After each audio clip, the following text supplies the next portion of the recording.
Kung Fu Discussion Group, Episode 8. Today we're going to compare modern-day martial ethics with the ancient frontier justice that is the Code of the Xia. As always, I'm your Uncle Sickness. With me, YogaMidnight and Maeko. Gentlemen, how does the day Hey. Well, I'm breathing. Exactly. Very common theme lately. Every day above ground is a good day. Mm-hmm. So, if anybody out there watching us or listening is anything at all like the three of us, you probably love martial arts movies for a lot of reasons. One of the best things about martial arts movies, one of the best things about the best martial arts movies, is the way people just take the law into their own hands and just exert that justice. It only comes from this real human justice. That is basically an expression of what we're getting at, the ethical side, the moral side of the martial arts. Now, it's easy to assume that our modern, slightly soy-drenched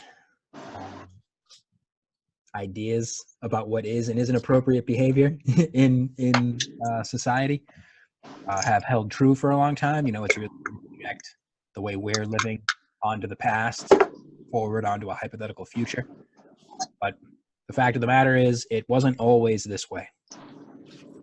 Just like in the U.S., it wasn't always as tightly controlled as it is now in the 21st century. There was the Wild West era, where the control of central government and law enforcement not so heavy-handed, shall we say.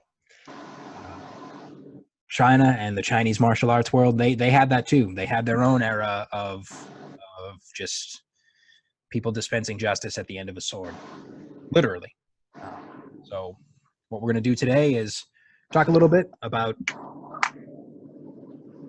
those two extremes. What is martial ethics today? What was I taught in my studies today by my teachers? And what is that picture, that bygone mentality from the distant past? You see it in the movies nowadays. You see it in wuxia novels. Literally, that means martial knights, Xia. They are the knights errant of Chinese culture. Just wandering armed fighter. So, as you can probably guess from some of the things we've said, if you've been paying attention to our previous episodes, all three of us kind of fall more into the code of the Xia sort of mentality than the modern martial ethics mentality. I've always been more of a Taoist. Never really cared for the sort of Confucian, socially oriented propriety. I'm very very much a do my own thing type of person. I'm quite sure that you guys are as well. So we'll start off. That's here. So when I look away, that's what I'm doing. Martial ethics, as they stand today, there are 10 points in total. They're divided into two groups of 5. These are behavioral ethics, the way you treat other people, the way you act in interacting with your teacher, classmates, people in your life, random stuff, all that. Then there's the character ethics, your personal sort of not really a code of conduct, but more of a view on your place in the world. You as an individual, how do you act? What are you doing to train yourself to better achieve your pursuit, whatever excellence, whatever goal? That's a little confusing. I wasn't sure how to say it, but anyway. So behavioral ethics, like I said, 5 points: modesty, respect, righteousness, trustworthiness, loyalty. These are the ways you're supposed to deal with other people in the world. What was the third one? Righteousness. The word in Chinese can also be translated as justice, but I mentioned kind of Confucian social norms, since that's really the kind of bedrock foundation of modern Chinese society. That's really what's informed this idea. Martial ethics is really Confucian ethics, Confucian morality, kind of brought into the martial arts world. So the way you're dealing with other people, righteousness or justice, you're that point would be about you do what's right because it's right. You do the correct thing for its own sake because it is correct. The other ones are all pretty easy, I think, to understand, straightforward.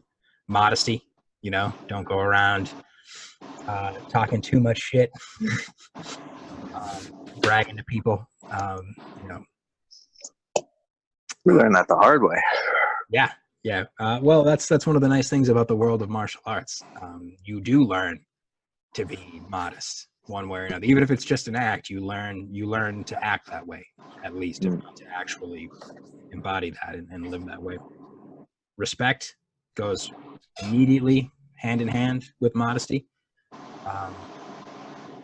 As many people are fond of saying, I say this myself, you get respect from other people by showing other people respect first, without having to be asked for, without having to be, you will get respect without any effort when you're just showing people respect. You have a respectful attitude on your own. Righteousness, we mentioned. Trustworthiness. Someone tells you a secret, you keep it to yourself. Your teacher shows you something and says, I don't want you showing anybody else this. I don't want you teaching anybody else this in class. You keep it to yourself.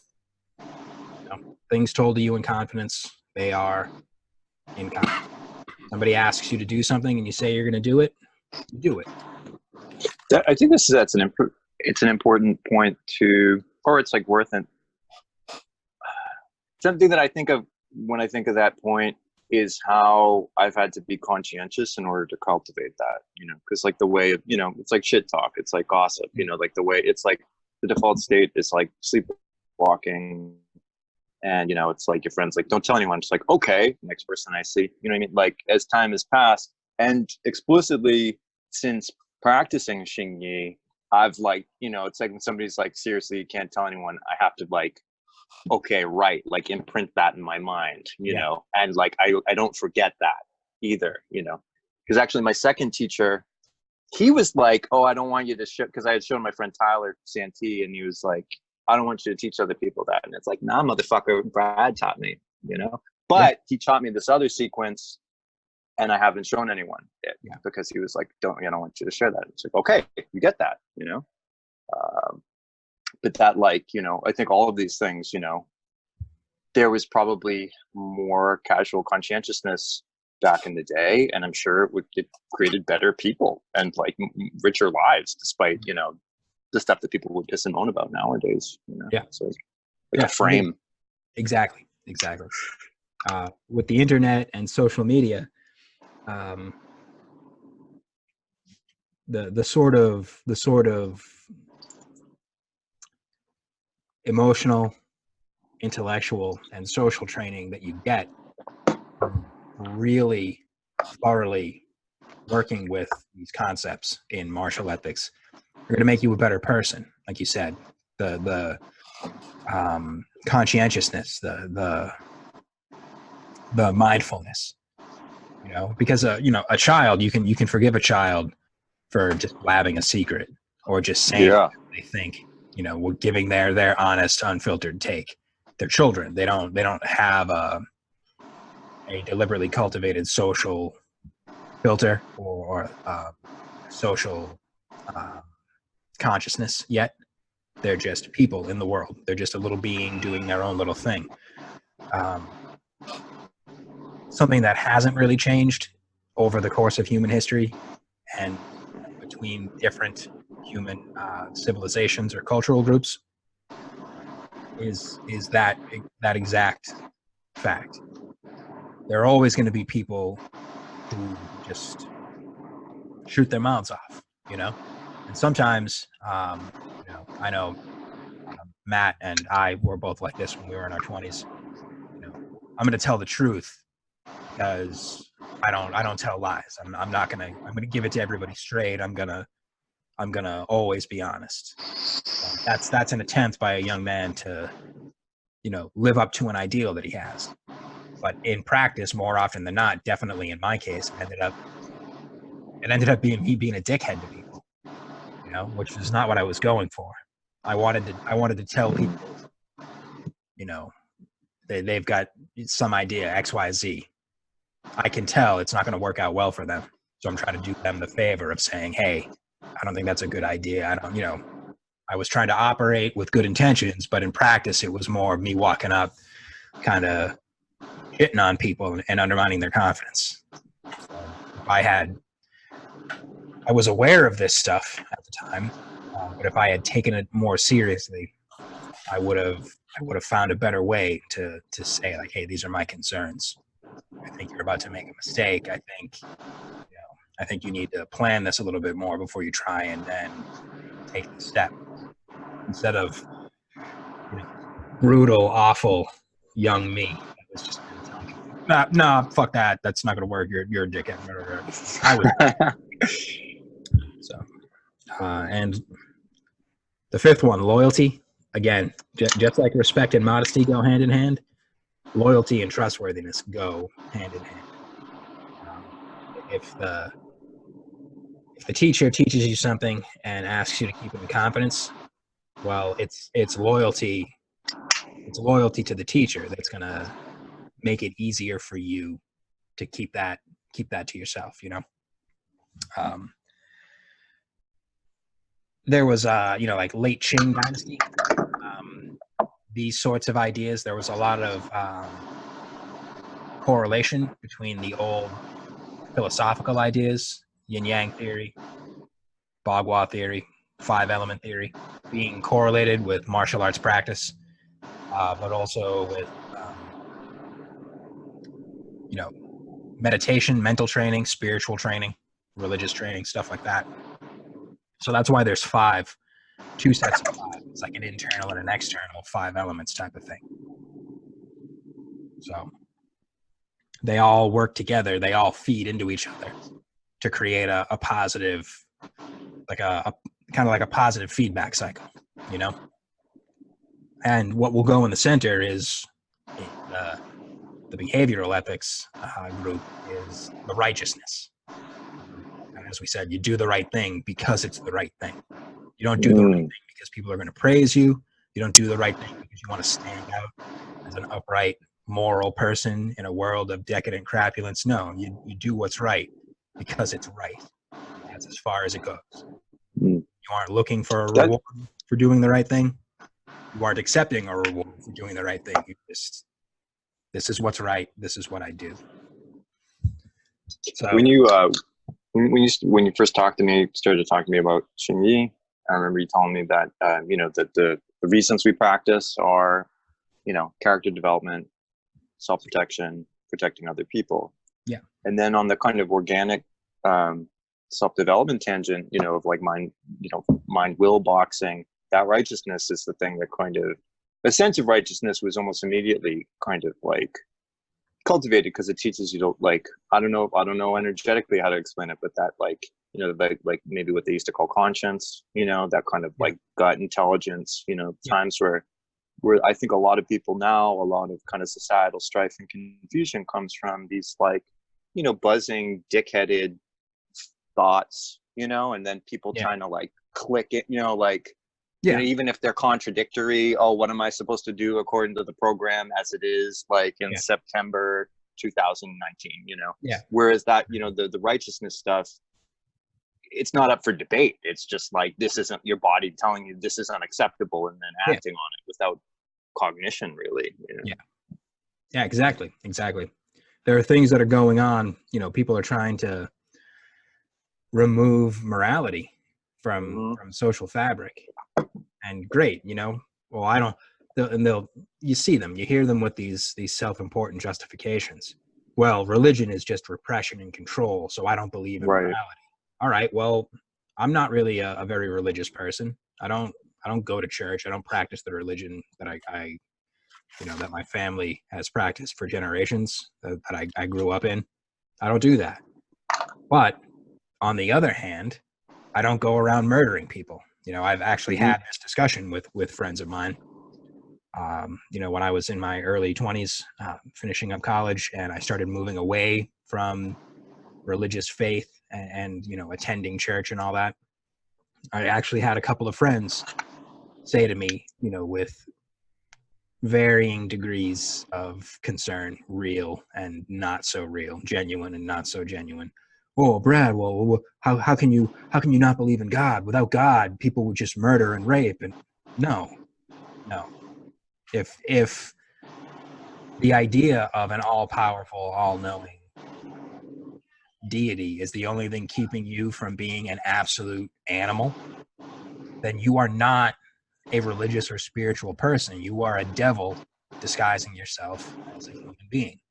You're a monster waiting for a moment of lapsed vigilance by society. Strike and exploit. It's no good. I don't do XYZ immoral act because I don't do that. God doesn't stop me from murdering people. Brad stops me from murdering. So at the time, I wasn't really able to like explain, you know, I could articulate that position the way I just did, but I couldn't explain to people why. You know, I had one person ask me, how can you guarantee that you won't just go mad with power when you get better at your martial arts? Start bullying people, like in those movies you love so much. All right, well, the second aspect of modern martial ethics, that's what comes in, character ethics. What is my mindset? What is my frame of reference for seeing myself in the world as an individual? The first group, behavioral ethics, that's how you interact as a member of society, other members of society. This is how you treat your family. This is how you treat your friends. This is how you treat, you know, the people with their various social ranks in the social groups you're a part of. Not just martial arts, but at work, at school, if you're in school, at, you know, anything you do where you're interacting with other people. That's where the first group comes into play. But how do you make sure that you, as a person, live up to the standard that those ideas imply?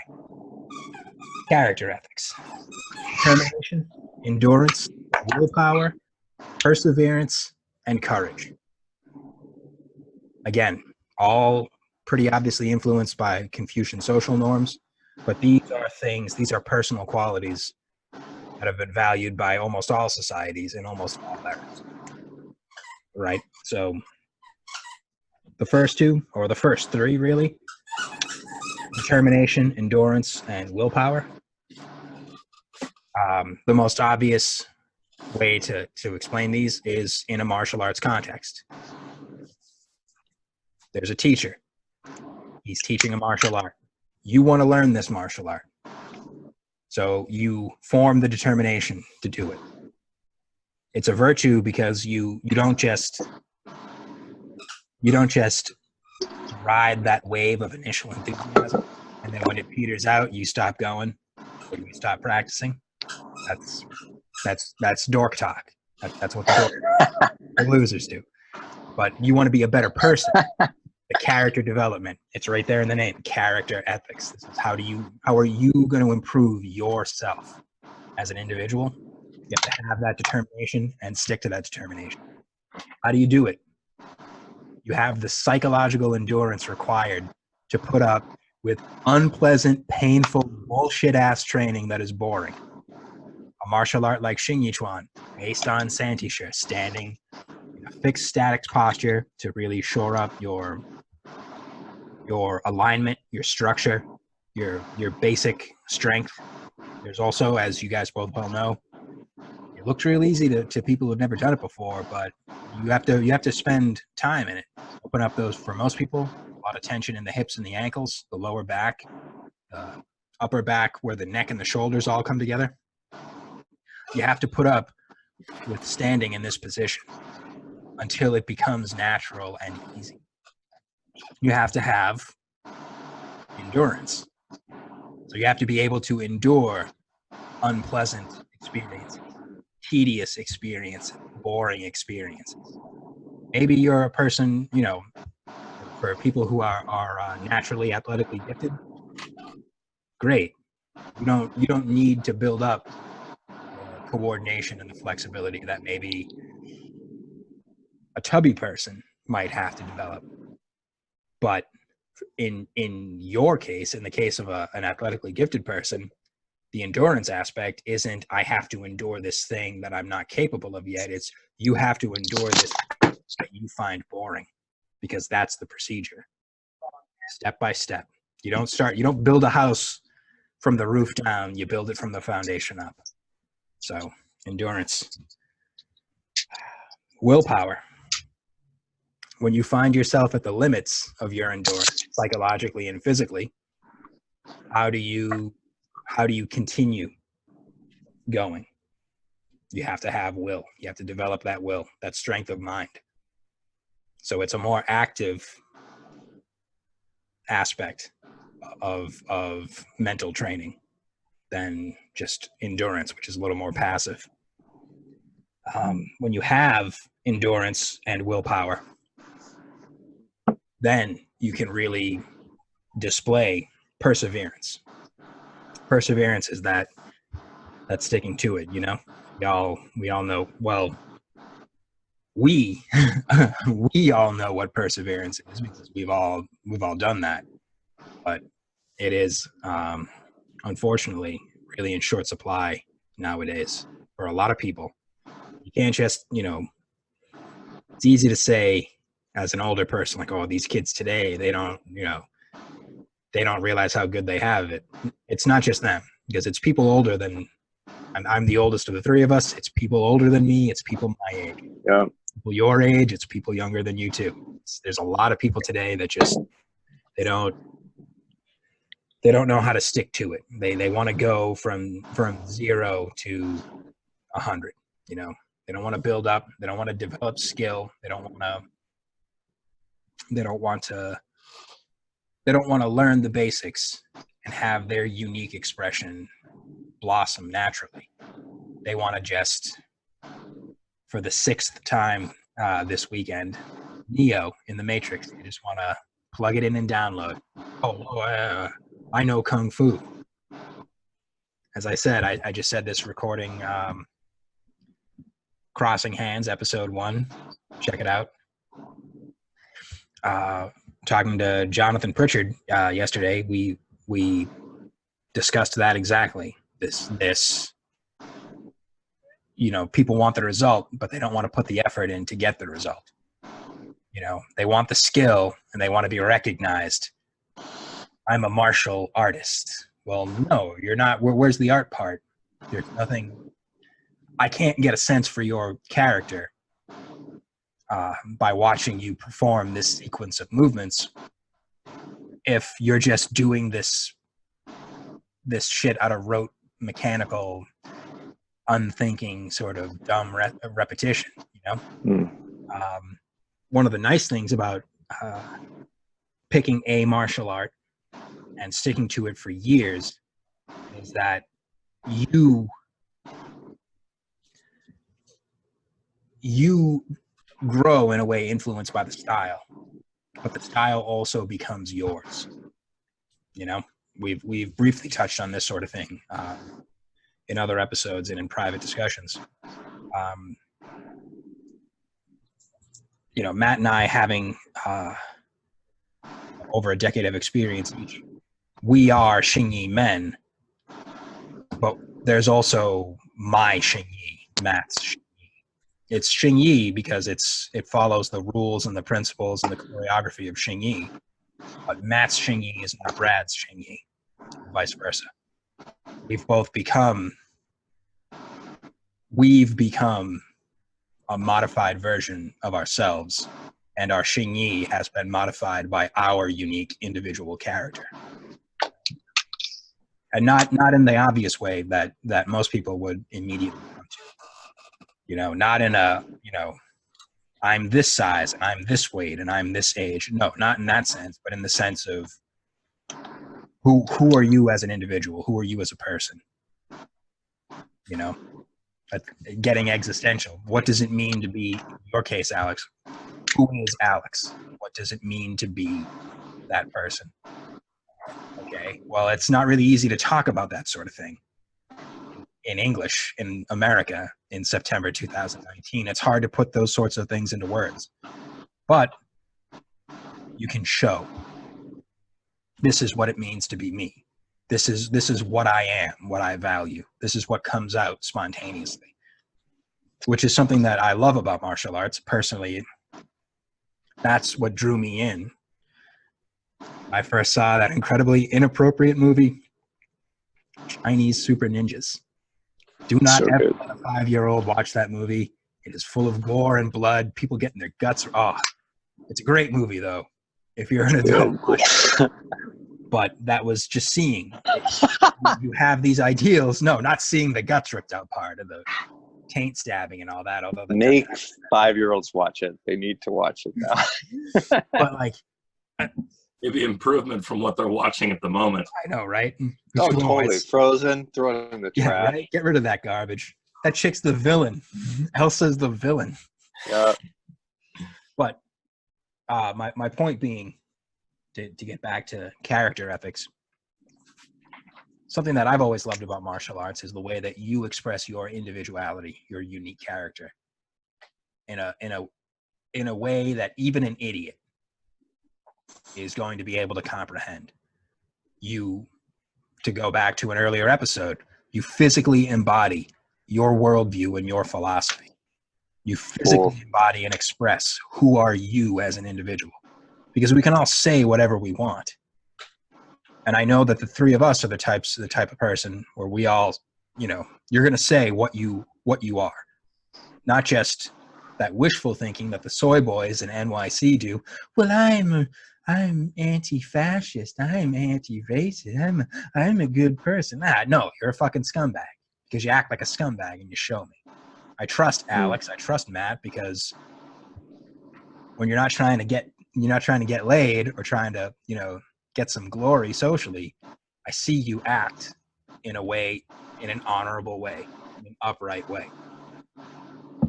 So, as we were saying before, the behavioral ethics are expressed because the character ethics are there. Something that you taught me, Brad, that I really couldn't. This was actually this was part of the reason why I was such a fucking social loser, even just a couple of years ago, until I actually started putting this to practice. And it took me a while to really kind of practice in such a thorough way, I guess. Mm-hmm. And I've added to it since. So something that you taught me when we were both working at the Awful Museum was there's basic fundamental dignity you give everybody. It doesn't matter who or what they are. Yeah. But if they lose it, they never get it back. Now, the next step above that is when you've earned your respect. Once you get that, it's you've earned it. Yeah. But if you lose it, you lose both that and the dignity. Yeah. I took it a step further. There's the dignity, there's the respect, and then the next step above that, which is in my book, this is very difficult to get. very few people actually have earned that. And I'm happy to say that you're one of them. There's the admiration, which you have shown me. You not only have you earned my respect, but you have shown me through your deeds, your words, and pretty much what you live by. You've set a code for yourself, and you've lived it down to the T. And you have either done something for me, or you have shown me something that I personally admire to whatever extent. I'm still piecing that last bit together, but that's the very tippy top of the mountain there. Well, thanks, man. You're honoring me with that. I really appreciate it.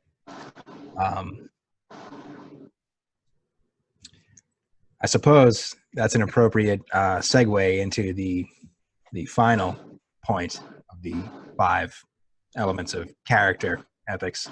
We mentioned determination, endurance, willpower, perseverance. The last is courage. Courage is a quality that even in less safe times, less coddling, repressive, soy-drenched times, courage is something that's real easy for people to talk about, but really hard for people to demonstrate.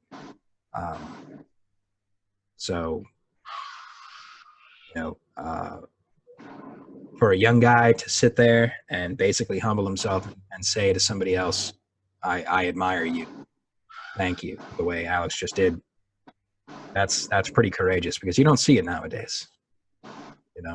There aren't a lot of people in their 20s that are actually admitting that they got something valuable from an older person. So it's an excellent expression of courage, because courage isn't just being real ballsy and running up to fist fight somebody. It isn't just, well, I'm going to go to a place where I know they don't like me, or I'm going to say this thing that I know is going to upset people. Courage is also admitting,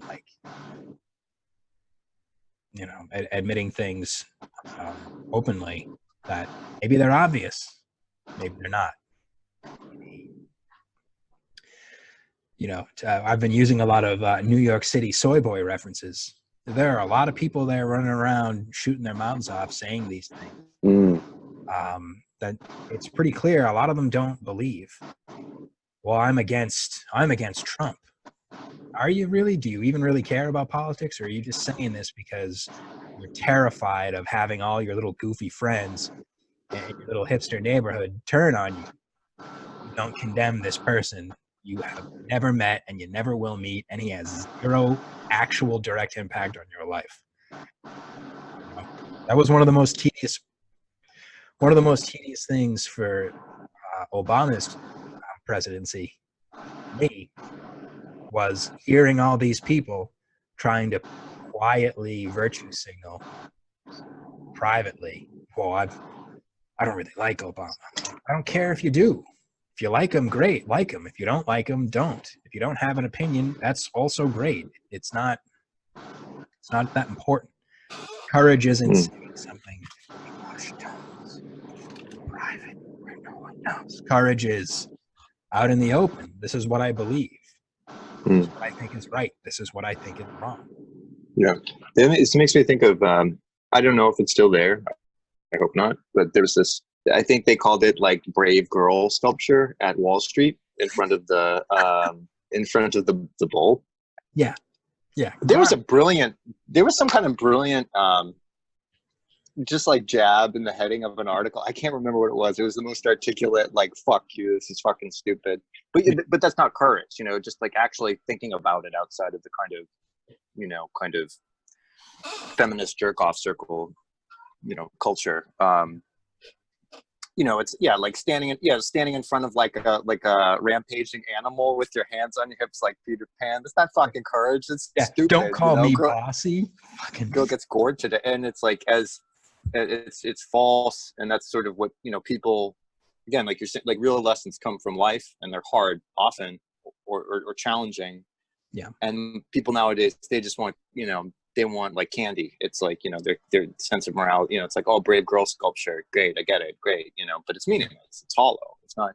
But New York, when you're talking about New York, it made me feel like that, because there's a lot of like, I used to call them like bold cowards in New York, like people who will talk shit to you, not because they've got any heart, but because they actually don't know the danger that they're in, you know. In prison, there's a thing called a heart check. You know, it's like you know, you challenge somebody and you look in their eyes and you see their metal. That's real. And, you know, that's, you know, can't fake it. It's not a posture. Everything isn't a performance. It's a lie. You know? Exactly. It's embodying your philosophy. Again, one of the best things, in my opinion, about practicing the martial arts is if you believe that sometimes you have to step in and right wrongs, okay. Well, that's directly at odds with the whole, I don't believe in violence.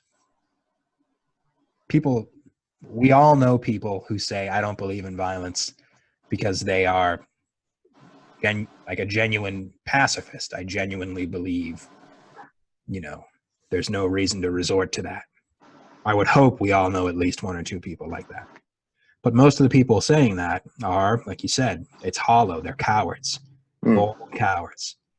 They think they've got the mob at their back, so they're willing to stand you as an individual and talk that shit. What they don't realize is everybody in the mob is also a bold coward. All it's going to take is one broken nose, and then that mob disperses. In which case, courage isn't talking shit. When you know, the obvious type of courage is standing up to a bully. But there's another type of courage where everybody's going along to get along, and you say, no, I'm not going to do that. Yeah. I don't do that. I'm different than that. Yeah. So that sort of idea is a nice transition for the code of the Xia, which I personally prefer to martial ethics. Martial ethics are great because they're going to take people that don't have proper socialization, that don't have a whole lot of moral fiber, legit moral fiber, character, heart. You know, a lot of people don't have that. There are a lot of people going to church and talking about Jesus every day or talking about Allah every day, but they're fucking scumbags, cowards, they're predators, they're weaklings. They're looking to scam other people. They're looking to exploit other people. They just talk a good game. Okay, well, martial ethics is good, especially, I think, for younger people, children, giving them an idea. This is how you become a better person as an individual. This is how you be a better member of society to other individuals. That's great. I am an extremely individualistic, strong-willed, hard-headed asshole. So I greatly prefer the code of the Xia. If you, as we have already said, if you love Xia Brothers martial arts movies as much as all of us do, the Xia are the heroes, the martial heroes. You know, you've seen the one-armed swordsman, any of those movies? That's exactly who you know, when he's got both arms and he's a young guy and he's walking around, he's talking that shit. I'll fight for the peasants, or eat this and that. That's a Xia. That's a knight, a wandering hero. They have a very individualistic moral code. It will vary from person to person, but there are certain things that are generally always there, you know? So it's not an ethical code in the way that, you know, you would learn from a religion, or in like a very high-minded, semi-autistic sort of secular culture like we have today, where they're walking around, you know, encouraging you to practice sexual restraint and chastity and, respect women and, you know, don't be a racist to minorities. And, you know, those are all good things. But as we've already said, a lot of the great ideas and great virtues in modern ethical and moral thinking, you know, as good an idea as it is, as great as it would be to see practiced, it works a lot better as a soundbite that you can say without necessarily having any skin in the game. You know, it's easy to say, well, I think racism is wrong. But then the next word out of your mouth is, oh, look at the so-and-sos. They all act like this. You know, we, since we all worked at the museum, we all saw a bunch of those people working there. They were adamantly against racism. They believe that all black people are poor. They believe anybody, Joe Biden. yeah, everybody with a Hispanic last name is an immigrant that doesn't speak English. That's racist. That's racist. That's why I loved bringing, you know, my friend from high school, that guy Nassar Torres, last name Torres, very noticeably Hispanic last name. First generation American. His parents are from the Dominican Republic. So this guy comes around. They know that his name is a Hispanic Latino name. They meet this guy. He looks like a Latino. And then he starts to talk, and he's got just as much of a Boston accent as I do. He's just as local as anybody else that grew up in the Boston area. I loved watching their little, you know, the little hamsters in their head just freak out. Those little rusty little gears grind to a halt and lock up. What do you? Yes. Yes, he looks different. Yes, his parents immigrated here, but he's just like the rest of us. He's from here. So to assume that because, oh, you look like this, your last name is this, you have family in this foreign country, oh, you must be stereotyped. That's racist. That's racist. So maybe this is making me think, maybe, you know, part of the flaw in like modern ethics, you know, it comes from that sort of you know, living in a computer screen, thinking of things as like ideas disconnected from reality, you know, because like my experience from like living in cities for the last 10 years is like when I meet a person and we're cool, you know, and there isn't like stuff running through my head. I don't have to like check my privilege if I'm talking to a black dude, because I'm just talking to a dude, and if we're cool, you know, there's nothing there. I hear people trying to kind of state the new, just like saying like cliches about diversity and stuff, you know, as if like, you know, Jesus is our savior. Yes. You know, like this sort of like, it's like, why do you have to keep saying it? If you think that, you know, that cowardice, go along to get along. Ooh. Everybody in New York is against Trump, because if you say that you aren't against him, it's even worse than if you said you were for him. Yeah, totally. Garbage. Cool. So that kind of mentality, that fear of social ostracism, it shouldn't be an issue. Because if it is an issue, everything that you do, everything that you say, everything that you claim, all becomes suspect. Like Alex said, talking about his personal view, there's that hierarchy of value, and then once you lose one, it all goes. Yeah. You know, once you lose that ability to be trusted, now you're untrustworthy. Another thing that's funny, well, not funny, but just interesting to see in the media now is like people, you know, like Justin Trudeau, you know what I mean? Like people basically like, you know, espousing some kind of creed, and then like, and now the eyes on them, like they did something fucked up. And I don't know where I was going with that. No, that's okay, because it's in Trudeau's case, what he did was, you know, he was this, oh, I'm the champion for people kind. The fuck says that? Right, or, exactly. Asshole. Or like, you know, like someone where he's like, you know, like it's 2015. Like that's a fucking rationale for fucking anything. Right. Yeah. If that's, and lots of, a lot of people have made this point in philosophical type discussions with me in my life. Great. You're saying, oh, we don't do X because it's current year. Well, there was a time where people did do X because that was current year then. Well, we respect women because it's 2019. Yeah, well, there was a time where it was 1819, and if a woman talked, totally, she got 5 across the eyes. Is it right? Not from our perspective, but from their perspective, it was right. And that's the relative aspect of social convention and social morality is the whole point. That's the point of the code of Xia being individualistic as it is. And we'll get into it after I finish this point. But okay, can I say something real quick? Because the reason I brought that up was on the point of truthfulness. Because like you see these people who are trying to play some kind of game, like Justin Trudeau. It comes off to me as totally disingenuous. You know, his apology being like, "Well, I think this proves Canada has a long way to go." It's like Canada has a long way to go because of your Halloween costume, you fucking idiot. You know, that's it. You know, like Canada has a long way to go because you're a dickhead. People putting on these airs, you know, just kind of, you know, oh, okay, I'll just say this and I'll get a dog treat or whatever. It's just bogus because ultimately they're gonna fuck up and then they have nothing. It's like if you're true to yourself, then that's something that nobody can take from you. Like, you know, that's why when Al Franken apologized for kissing a girl who didn't want to be kissed and like stepped down from his position on the Senate, he lost all sympathy from me.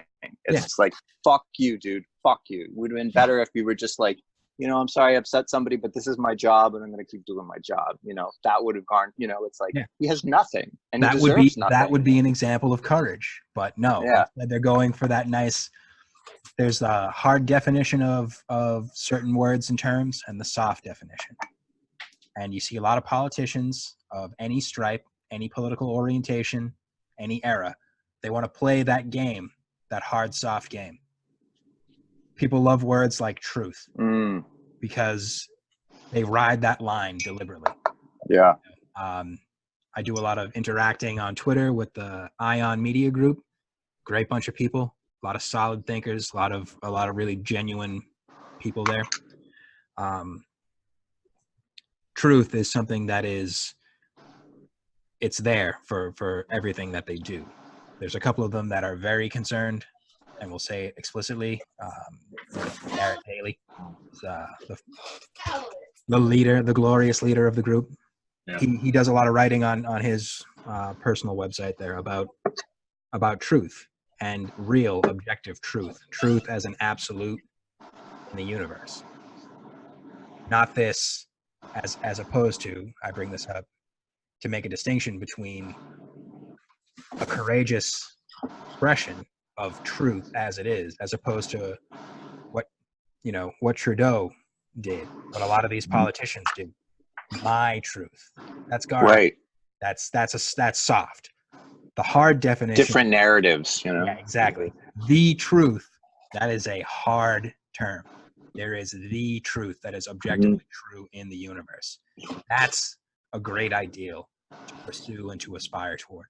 Then there's that bullshit soft truth. My truth. My truth. Your truth. What I feel is true. My living. Yeah, totally. Oh my God, totally. And they want to put their that thought want to put its hands on the legal system. You know what I mean? It's like, well, you know, he didn't actually attack me, but I felt like he did. So let's just say he did, right? That's what they felt like. You know, that's it. My experience was that he assaulted me with his personal opinion that he didn't express to me. So let's skip due process and put this person in jail. Garbage. Or hang them from the metaphorical highest post that they can find in the public square, which is social media now. Yes. Twitter.com. Twitter.com is now officially I wouldn't say officially, but the square, the forum where everyone can pretty much say what they want in like 140 characters or so. Yeah. But what they've been doing lately, they didn't Jack like meet with Trump a couple times. Like I don't follow. That guy is a soy drenched dork, and I don't what I do care about is that mentality that we've just discussed, this sort of hang 'em high, I felt, my truth, soft garbage. Yeah. That's why I feel we need to make a return to a much older, Wild West, run and gun mentality that is the code of the Xia. 6 virtues, 8 principles. It's very individualistic, yes, but it's not subjective. The way this go along to get along, bold coward, you know, it's 2019. Just believe bullshit that we see. What are the 6 virtues? Altruism, justice, individuality, loyalty, courage, and honesty. It's different. It's a different enumeration, not 2 sets of 5, 1 set of 6. These are things that are going to inform the way you act and the way you think about the world. Altruism, pretty straight up, right? You got $10 in your pocket, you see a guy on the side of the road asking for change so he can get something to eat, give him a couple bucks. That's an easy form of altruism. A lot of people will do that. These bold cowards that we've mentioned, these selfish pricks, these entitled children in adult bodies. They'll do that sort of thing, no problem. Or they'll go to the opposite extreme. We, meaning America, needs to help these people in this other part of the world. It's not money coming out of their pocket. It's the imaginary money, the government's money. Great. It's real easy to be altruistic when it's just giving up one of your dollars, or when it's some sort of abstract idea. What is $10 million in aid to a foreign country to somebody that's never seen $1,000 in cash in hand? It doesn't mean anything. It's a complete abstract. So there's nothing brave or outstanding or noble about that. But when it's a situation where you have to get dirty, and no one's going to know about it. You know, it's easy to be altruistic when it's some hot girl passed out on a sidewalk out in front of a club in the busy part of town and everybody's watching. It's a lot harder to be altruistic when you've got a sibling or a cousin or a family member who is just a straight up self-destructive junkie trying to kill themselves one way or another, either by an overdose or by a deliberate suicide attempt.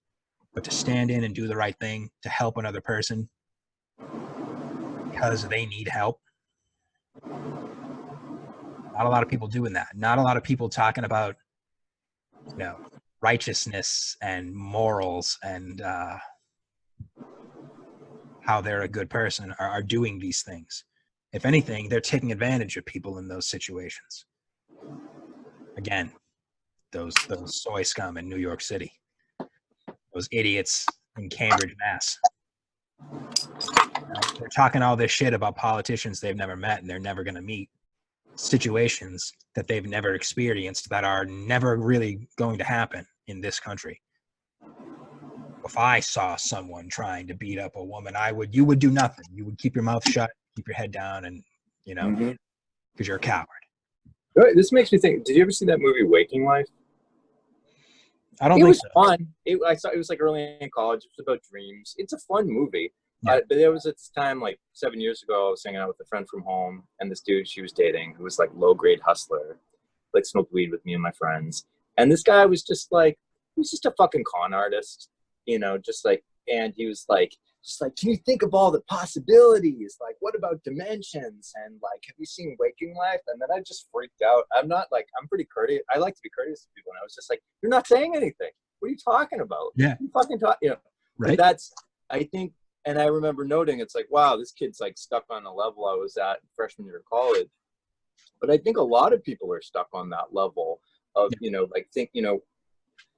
when I, informed by my Shini practice, it's like the circle thing, it's like, if I make a call, it's got to be within my sphere. Like I saw this thing on Facebook a year ago. It was like, somebody did something horrible to a dog in Turkey, and it's like, that's fucked up.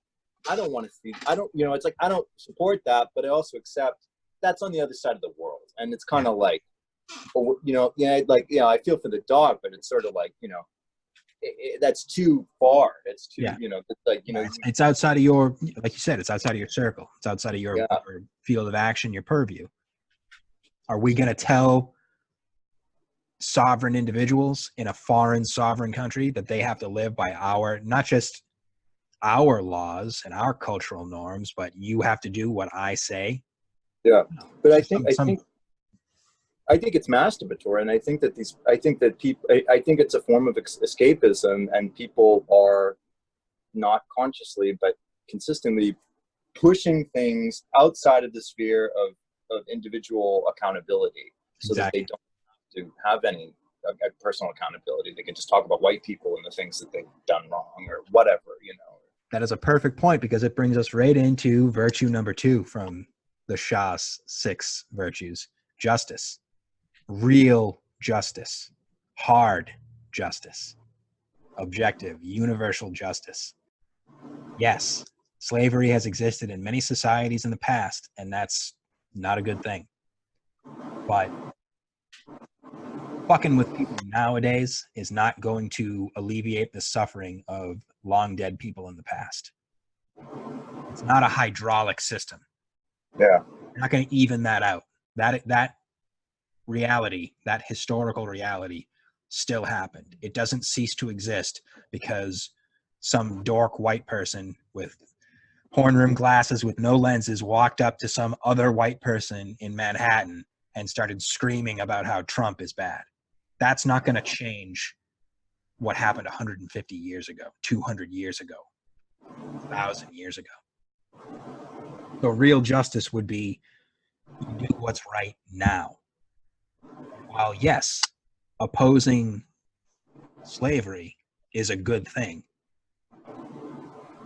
blaming people who, you know, like in my case, I'm white. You can see that I'm white if you're watching this on YouTube. But my family didn't live here during slavery. My family has only been in this country. My earliest ancestor came here less than 100 years ago. So while, yes, I am a white person, I am not in any way related to any of the white people who owned slaves in the United States in the past when slavery existed here. That doesn't mean that slavery is suddenly good. No, it's bad. It's an immoral thing. It was immoral in the 1800s. It's immoral in 2019. I am not an immortal. I am not a long-lived 500-year-old entity that was here perpetrating that. So I, as an individual, am not responsible. For some other rando white person, maybe somebody with a regular boy's haircut from Sharon, Massachusetts, who describes herself as a progressive liberal feminist. For that individual, hypothetically, to come up and start giving me shit about the evils of racism in the past, hey, that's unjust. I didn't do that. My family didn't do that. When that was happening here, my family was over on a bunch of islands on the other side of the world getting beaten up because they couldn't grow potatoes properly. So, justice. It's a real thing. It's a universal, but there's a limit to it. You know, you're not gonna, you know, Matt, you've got some Armenian in your family background, right? Armenian. Yeah, you're not gonna go fly into a rage and punch out somebody from Iran because 6,000 years ago the Iranian ancestors and the Armenian no, you're not gonna go fight a war from a different era, from a different time. That's so for all these goofy social justice types to walk around, we need to make it up to the black people. Why don't you just treat them like human beings instead? Yeah, and it's funny too, because I had a friend from LA, and my buddy Johnny, who's like Mexican, and he was like, "You're not white, dude, you're Armenian." And it's funny because these terms are all nebulous that are referred to as like, you know, as if they were cosmic absolutes, like whiteness is like, right? You know, but certain, you know, but like Tucker Carlson, there was a thing where he was talking about, like, I think he was like the president or prime minister from Argentina. Mm-hmm. And he was like, "What are you talking about? You're whiter than I am. You've got blue eyes, dude." He's like, "Oh, Hispanic." Trying to say like Hispanics and Latinos aren't white. It's like, the fuck are you talking? Like who? It's like, oh, so okay. It's like you taking the map and you're just cutting out pieces that, you know. Yeah. So everybody in Spain isn't white. Right. But everybody in Italy is white, even though they are in exactly the same part of the world and are exactly parallel on the map and look fairly similar because they all live around the Mediterranean. See, that's ridiculous, you know? I like to play that game with people. You know, when somebody's really proud of being an Italian or a German or something like that, and they want to talk shit about people, I like to be like, well, you're not really white. Only us Celts are white. You're just a Mediterranean, or you're just a square-headed German. I love doing that shit. You want to play this game? I'll play that game, and I'll win because I'm an asshole. One of the reasons I can play games like that, these games, I find it very easy to infuriate people that have that collectivist groupthink, because out of the 6 virtues that we're going over here for the Code of the Shah, number 3 is the one that is most important to me: individuality. It means everything to me to be independent and do my thing. I tell people, you know, I've apologized to older members of my family numerous times in the course of my life. I'm sorry if something that I'm doing or saying is offensive to you. I'm not trying to be rude. I'm not trying to hurt you, but I have to do what I want to do. So, you know, I have a great aunt who used to be a nun several decades ago, and she always worries, you know, because she's a very devout Catholic, so she worries about my soul, some of the things that I've done in my life. And I tell her, like, I really appreciate that. Thank you for your concern. You know, thank you for your prayers. But I don't do that. I don't do faith. That's not me, and I gotta be me. So the individuality aspect, you know, it means everything for my personal, you know, view of the world. The way Alex described earlier, his hierarchy of values, for me, the bedrock one is individuality. In an unselfish way, I think of myself first and find how I fit in with the rest of you in society. From, you know, if society is saying something is right, but I don't think it's right, or I'm always going to do what I want to do. And I don't mean it in a willful or disrespectful way. It's just, I have to do what I have to do. So that's why I dropped out of college and started studying martial arts full time, and why my life is built around martial arts.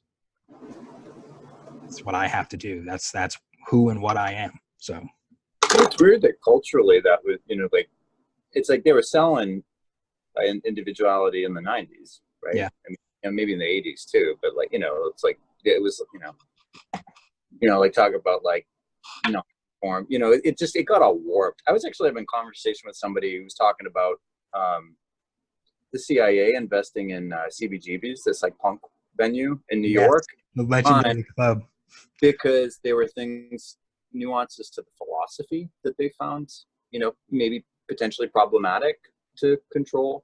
And then that made me think, I think all of counterculture may have been affected by psyops, basically inverting, you know, whatever, you know, because, you know, like the initial hipster thing was not fitting with the kind of the general schema, and then kind of trying to find your own way.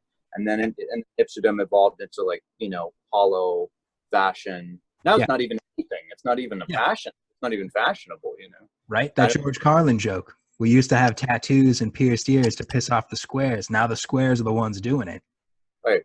That's exactly what it is. And again, that's a perfect example of individuality.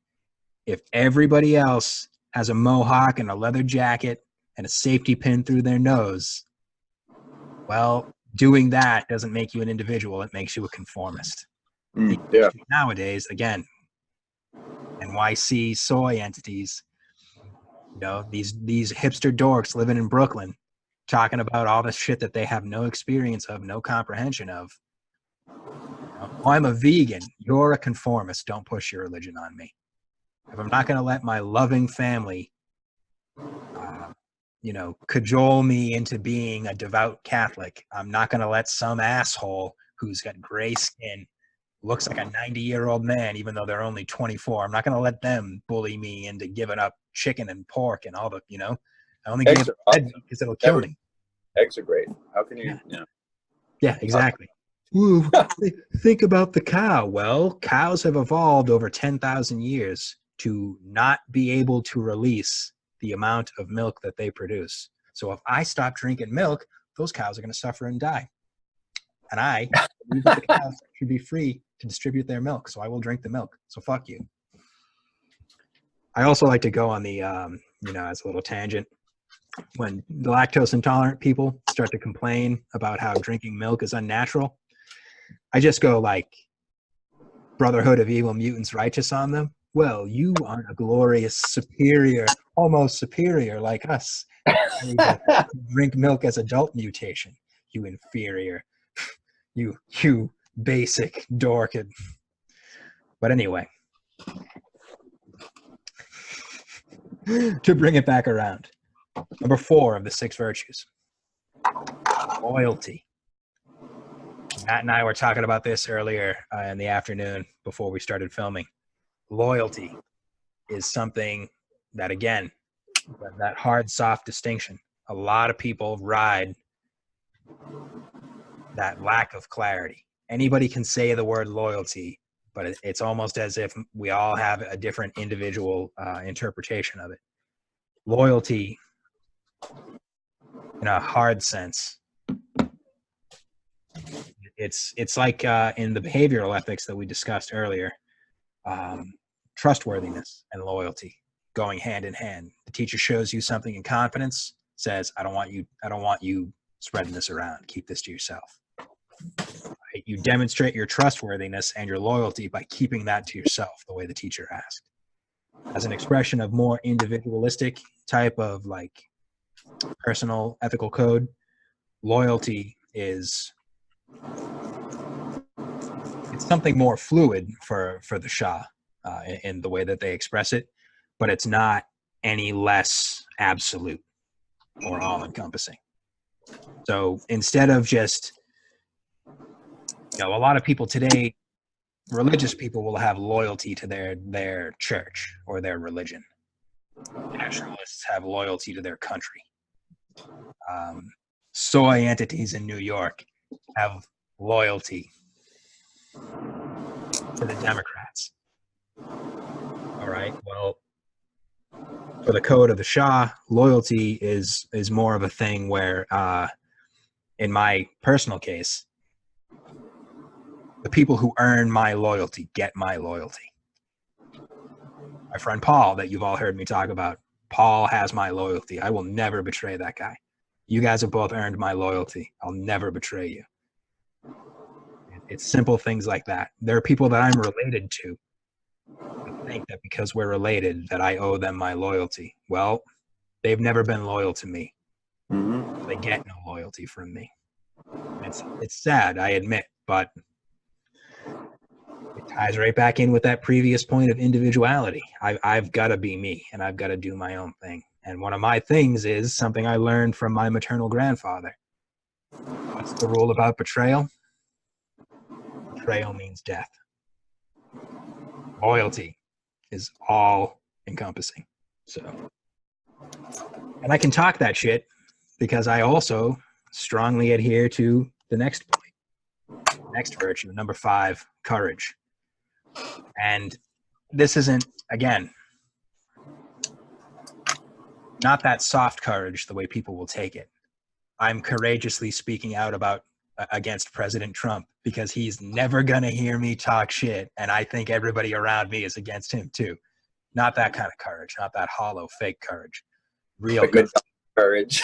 Yeah, exactly. I want to blow up the president. Like, why didn't they jump her for that? Because they know she's just a broken down great grandma who never had. Yeah, exactly. 105-year-old has-been Madonna. Why did you get back in the news? Man, fuck you, Granny. Yeah, exactly. Not even the dignity of it.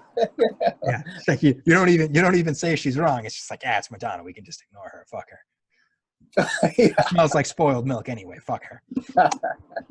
But courage, real courage, the courage to say openly, you know, the sort of shit that we all talk in our discussions with each other. And I know, you know, the shit that I've heard you guys talk in public too, that you've heard me talk.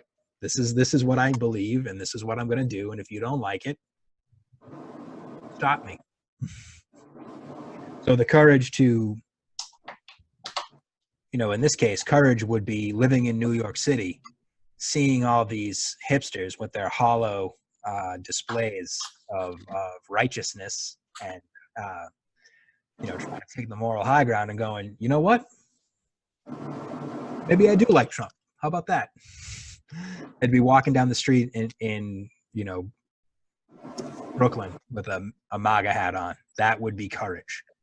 And not just because people are going to get in your face, but it's the courage to stand by your conviction. The more important type of courage, not just, you know, anybody can go to a place full of cowards and talk tough. That's a slightly less obvious expression of cowardice. I could go to New York City and talk a lot of shit because I know not a goddamn one of those hipsters is going to fist fight me. But that's not the same as going to a place where you know they're going to, you know, they're going to fist fight you. You know, lots of people are willing to go to these political rallies we've mentioned in a couple other videos. People show up to these rallies knowing the police are going to be there, and they talk all this shit and they make all these threats because they know it's not going to get out of hand because the police won't let anybody attack you. They won't let you attack anybody else. You're not really tough if you go to you go to one of those places. You're you know, the straight pride parade in Boston. There are antagonists on both sides of the political spectrum there, talking shit because they knew there was a huge police presence. But, you know, those guys, the Proud Boys, they've been erased from the internet over the last year or so. But guys like that going to a place like Portland, Oregon, and being openly, you know, openly right-leaning socially and politically, those guys are brave because they're going to they're going to the enemy's stronghold and challenging the enemy's beliefs. That takes a measure. Whether you agree with them or not is irrelevant, because that is an objective display of objective courage. Yeah, and I think what I heard would happen with they didn't even start shit, you know, because they don't start shit. They basically they go there. I think they went there out of principle, walked around, got drunk, and went home. You know? Yeah, but it's still a courageous act. Yeah, because there are people sitting there saying, "We're gonna get you. We're gonna do this." You know, you're showing up unarmed to a place where you know there are hostile elements that are armed, that are gunning for you. That's courage. And the final virtue is really impossible to truly express without that kind of courage. The sixth of the six virtues is honesty. And, you know, we mentioned before, you know, making fun of people who aren't really concerned with the objective truth, but they want to go that soft route and be like, my truth.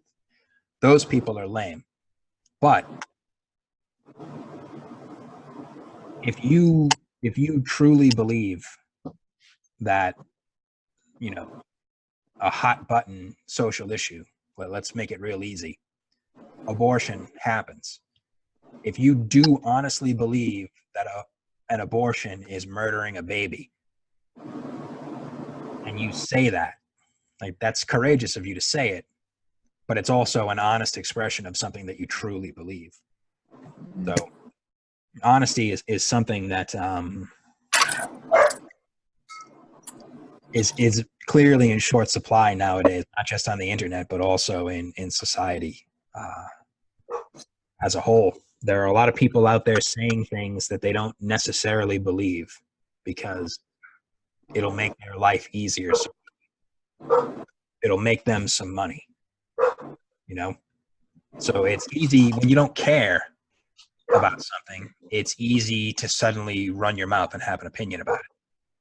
but it's a lot more difficult to actually honestly express your real feelings about things, your real opinion about something, your real position on something. Yes, I honestly think that faith, religious faith, that seems stupid to me. But I could have lied to my family members and said like, "Oh no, yeah," you know, I could have gone along, I could have done the go along to get along thing. But that would have been disingenuous. Yeah, totally. At best, you know, because there is that fine line. Sometimes you're just, you know, you're not a liar, but you're also not honest. So to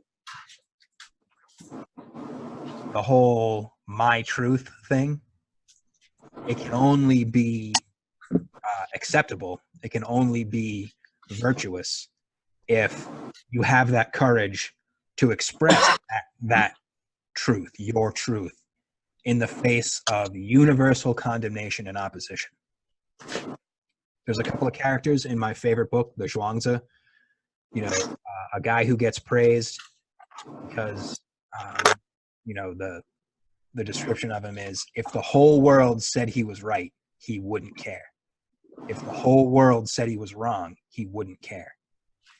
That's the type of honesty. I'm going to tell you what I think.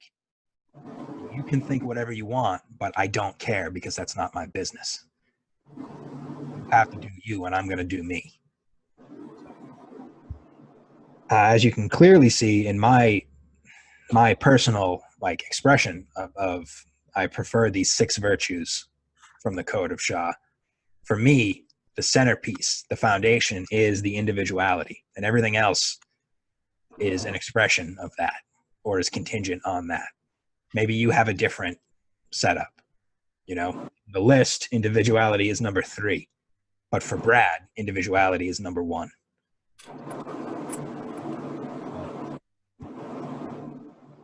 Any thoughts, any reactions, anything you want to throw in there before I move on to the 8 principles, which are a lot more interesting in a way.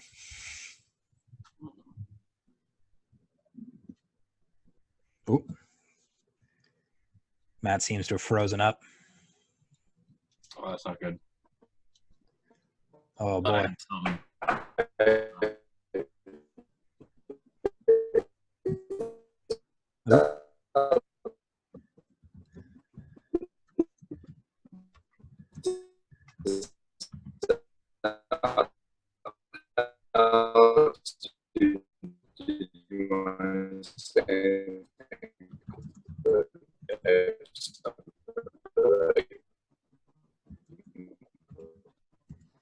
Jesus.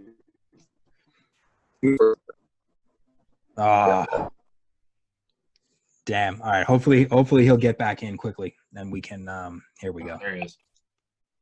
Hey, sorry about that. You cut out. Yeah. Is anybody talking? No. We. Okay, cool. It sounded like you were trying to talk. We couldn't. Yeah. Okay. This is what I want to say. Because something that I've thought about a lot for the last 5 years, specifically. I'm into this like kind of. I think all of us have a sort of like, you know, cross-cultural survey, you know, even if there's, you know, like specialty focused just in terms of like philosophy and, you know, self-development. Joseph Campbell gave a talk where he was talking about the 2 approaches to religiosity and spirituality. He basically there's right and there's left. There's the path of tribal norms and the path of the outsider.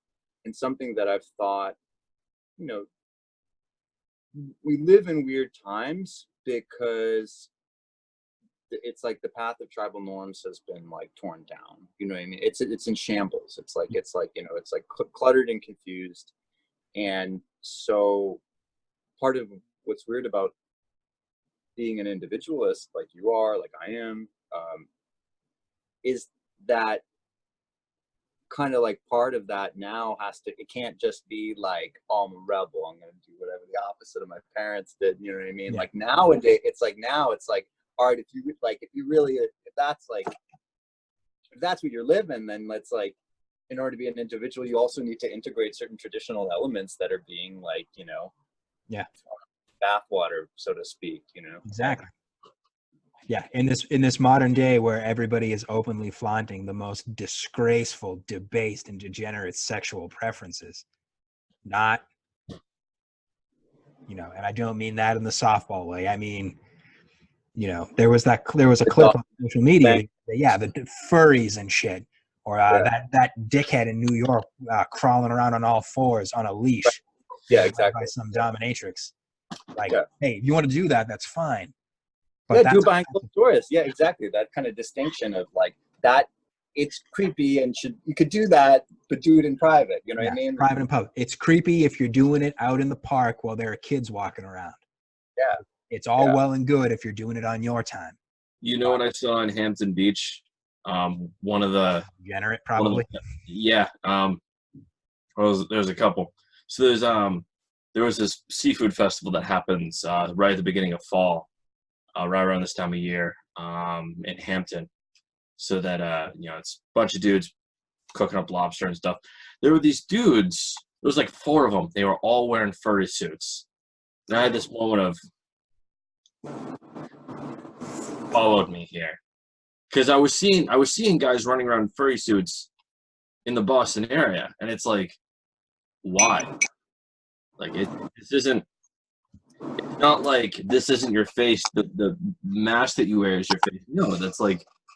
And then they were like, you know, like I saw them later. They were like dry humping each other in front of cops. It was weird. And it gets worse. It gets worse because some of your discretion is advised, but some of the more darker, messed up stuff that I've heard come out of. Not so much Boston or New York, just in general. But like when you mentioned before, you know, abortion is abort. Like if you sincerely believe an abortion is killing a baby, an unborn child, then that's like, you know, people are gonna come get you for that. Yeah, I've said that. It's not brave to have that opinion if you're only talking about it with other people that think exactly the way you do. Yeah, and I've said it in front of people that have donated money to Planned Parenthood. Like, no, that's murdering a baby. Yeah, that's brave. That's courageous. A couple of them were like, "You're an awful person." I'm like, I'm not the one advocating for the death of innocent children. Like, what? Yeah, exactly. And that's they're being honest. But you were being honest, and it was brave. But I, at the very least, I appreciate their honesty. But the one that really gets me, the absolute, some of the most degenerate stuff that people will go off about is, and somebody was talking about this openly, and I forget where, but oh man, it's called a breeding fetish. Yeah, and it's exactly what you're talking about, but we're not going into that on camera. Okay. Yeah, that is it. Matt, I'm so glad you said that, because I was really gonna like dive in and be like, this is like messed up. These people. Yeah, no, Matt's known me long enough to know that I don't really have much in the way of shame, but that's too fucked up. Even I think that is fucking fucked up. I think people should do whatever they want, but yeah. I'm glad you know what it is, so I don't have to describe it. But you know, what's higher than a red card? Because that's what I'd be fucking throwing. Yeah. Well, one of the importances of honesty and courage in today's age is I feel like it's important for people to there's this very foolish tendency to make things black and white. You know what I mean? It's like God exists or he doesn't. Excluded middle ground. Yeah, I mean, well, just even with the baby thing, with like the I just, you know, personally, I don't have a strong stance on like pro-choice, pro-life. I kind of have mixed feelings, but the reason is because there's a distinction between, to me, there's a distinction between like you know, using birth control and then like late-term abortions. It seems like there's a very, like, I've seen some videos that were very messed up in the last like 6 months, and you know, it's like that, you know, it's like people want to be like, oh, you disagree with like the gist of, it's like, how dare you, you know, but it's like most people don't actually think. Most people aren't actually thinking about the nuances. And I think that's important for people to discuss if they're going to have like strong opinions on things. It's like, you know. Yeah, if we're going to be a society and talk about like individual choice and freedom and all that stuff, there's going to be a lot of stuff that a lot of us are going to be uncomfortable with. Like just if we're going to be a society, we're going to have to eventually have a discussion about the sort of degeneracy that Alex just almost mentioned, that revolting fetish. That shit makes me uncomfortable and angry on a deep level. But if society as a whole is going to have any sort of advancement, any sort of objective validity, I'm going to have to suffer through that conversation at some point. But I'm controlling this video, and I say no right now. But those sorts of things, again, you know, like you were just saying, these people want to get all righteous and play this us versus them, you know, go team go type of game when we're talking about relatively abstract virtues or principles, or virtues specifically. Actions are much more concrete, and you can't really, there's no wiggle room with an action. There's no wiggle room with behavior. You can't pull your pants down and take a piss on my sneaker and then tell me you're not pissing on my sneaker. I can see it. I know what you're doing. We're both watching you do this right now. So to complement these 6 virtues, the Code of Xia also has 8 principles. These are much more concrete. Be unconventional. Individuality is great, right? We were talking before hipsters. We've mentioned them a lot. Soy entities. Yeah. Well, I don't do what my parents did. Yeah, but you do what everybody else does. So you're not really an individualist. You're a conformist. So maybe in that hypothetical repressed TV 1950s that never really happened, where everybody's walking around in button down, you know, short sleeve button up shirts tucked in with their pants fitting well and, you know, hair neatly combed. Great. To be unconventional then would be that image of James Dean walking around in t-shirts and jeans and sneakers with your hair all unkempt. Great. Well, now we live in 2019 and everybody's a fucking slob with no hygiene, no dress sense, no decorum or behavior. So being unconventional now would be speaking politely to strangers, showing respect to your elders, you know, not being a sex degenerate. That's unconventional now. Not bragging about weird, you know, not bragging about doing drugs or having mental problems is unconventional nowadays. What was traditional when I was a child is unconventional and brazen. And today, it's fucking beautiful. The second one, superior martial skills. Xia were wandering, they were literally the wandering knights, the knights errant of Chinese martial arts. They are the heroes of wuxia novels. The name of the group, Xia, is in the name of the genre. Wuxia, martial knights, martial heroes. All the best kung fu movies. If you're a dork and you only like corny, you know, sanitized Hollywood martial arts movies, like Crouching Tiger, Hidden Dragon, well, hey, that's a wuxia story. That's a movie adaptation of a wuxia novel. They should remake that, because I mean, like it was entertaining, but I feel it's like it could have more teeth. You know? Did you see that sequel on Netflix? Yeah, it was bad. Oh, it's fucking atrocious. Yeah, there's no way, if you've seen Crouching Tiger, Hidden Dragon, there's no way you can like this. If you saw Crouching Tiger, the original first, you can't like the sequel. The only way you can like the sequel is if you saw the sequel first and then went back and watched the original. But martial skill, all this heavy, you know, all this high-minded talk, it's all bullshit. Justice, righteousness, you know, all this stuff, it's all just talk. It's empty if you don't have the strength to back it up. Like we said, all these people, the soys in New York, I'm against racism. Yeah, you're against racism because you think everybody else is against it too.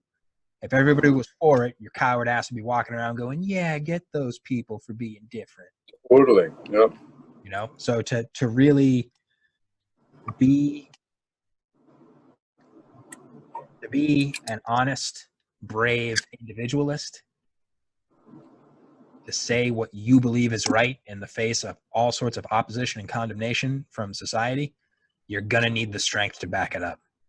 And that's why you have to have the highest level of martial arts skills you can possibly have. Works nicely for me. I am extremely comfortable living in that world.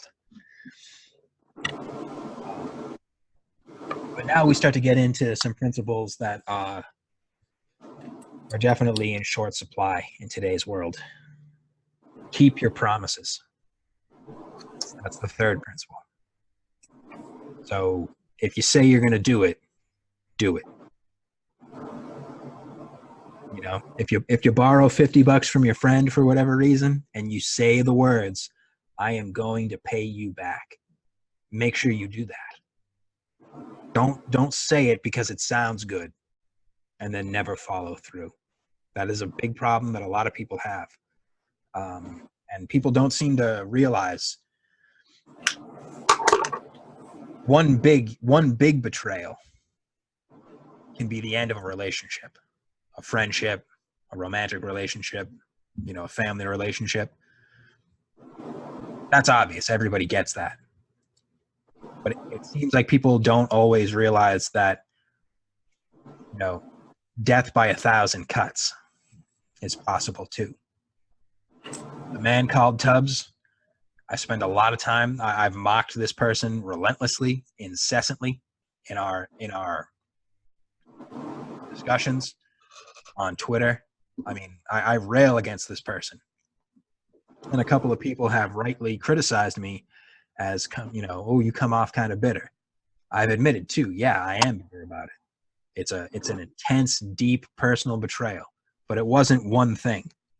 It was over a decade of little betrayals, broken promises. Nothing big, not like, oh, you know, if you're ever homeless, you can move in with, no, nothing like that. Nothing world shaking, but just little things. I promise if you teach me martial arts, I'll practice every day. I promise I will never abandon you to chase pussy that I'm never going to get. I promise I will never, you know, a million things. I will never tell you a lie for no, not that he ever said this, but you know, it's that sort of thing. Don't promise me that you're never going to eat McDonald's if you know you're going to eat McDonald's every day. It doesn't matter if you do that or not, but if you promise that you won't, and then you go and do it and I find out about it, that's a betrayal. And it's a pointless betrayal. It's a broken promise. You didn't need to be. Go ahead. There's an I Ching hexagram. I don't remember. It might be the one with the empty space in them, where it's like solid, like going from the top. I know. No, I'll do it from the bottom. That's right. Like solid, solid, broken, broken, solid, solid. It might be that one where there's a passage talking about this like mysterious quality of the word, you know, and how like the word has like that people should be very careful what they say because we have like mysterious effects, you know, on the world around us. Do you think that? I think it's the right hexagram.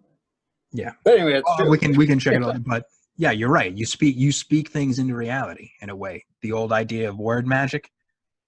You know, you're not necessarily changing the actual fabric of space-time with your words, but if you say you're going to do it, do it. If you say you'll never do it, don't do it. You know? I had a couple of relationships in college where I did my very detached, rude, I don't care what you do. You know? Don't tell me you're going to be monogamous and then go have sex with other people. My point then, I can articulate it better now, is my point with those types of statements were don't make a promise that you cannot or will not keep because it doesn't serve any purpose. It just makes you look bad.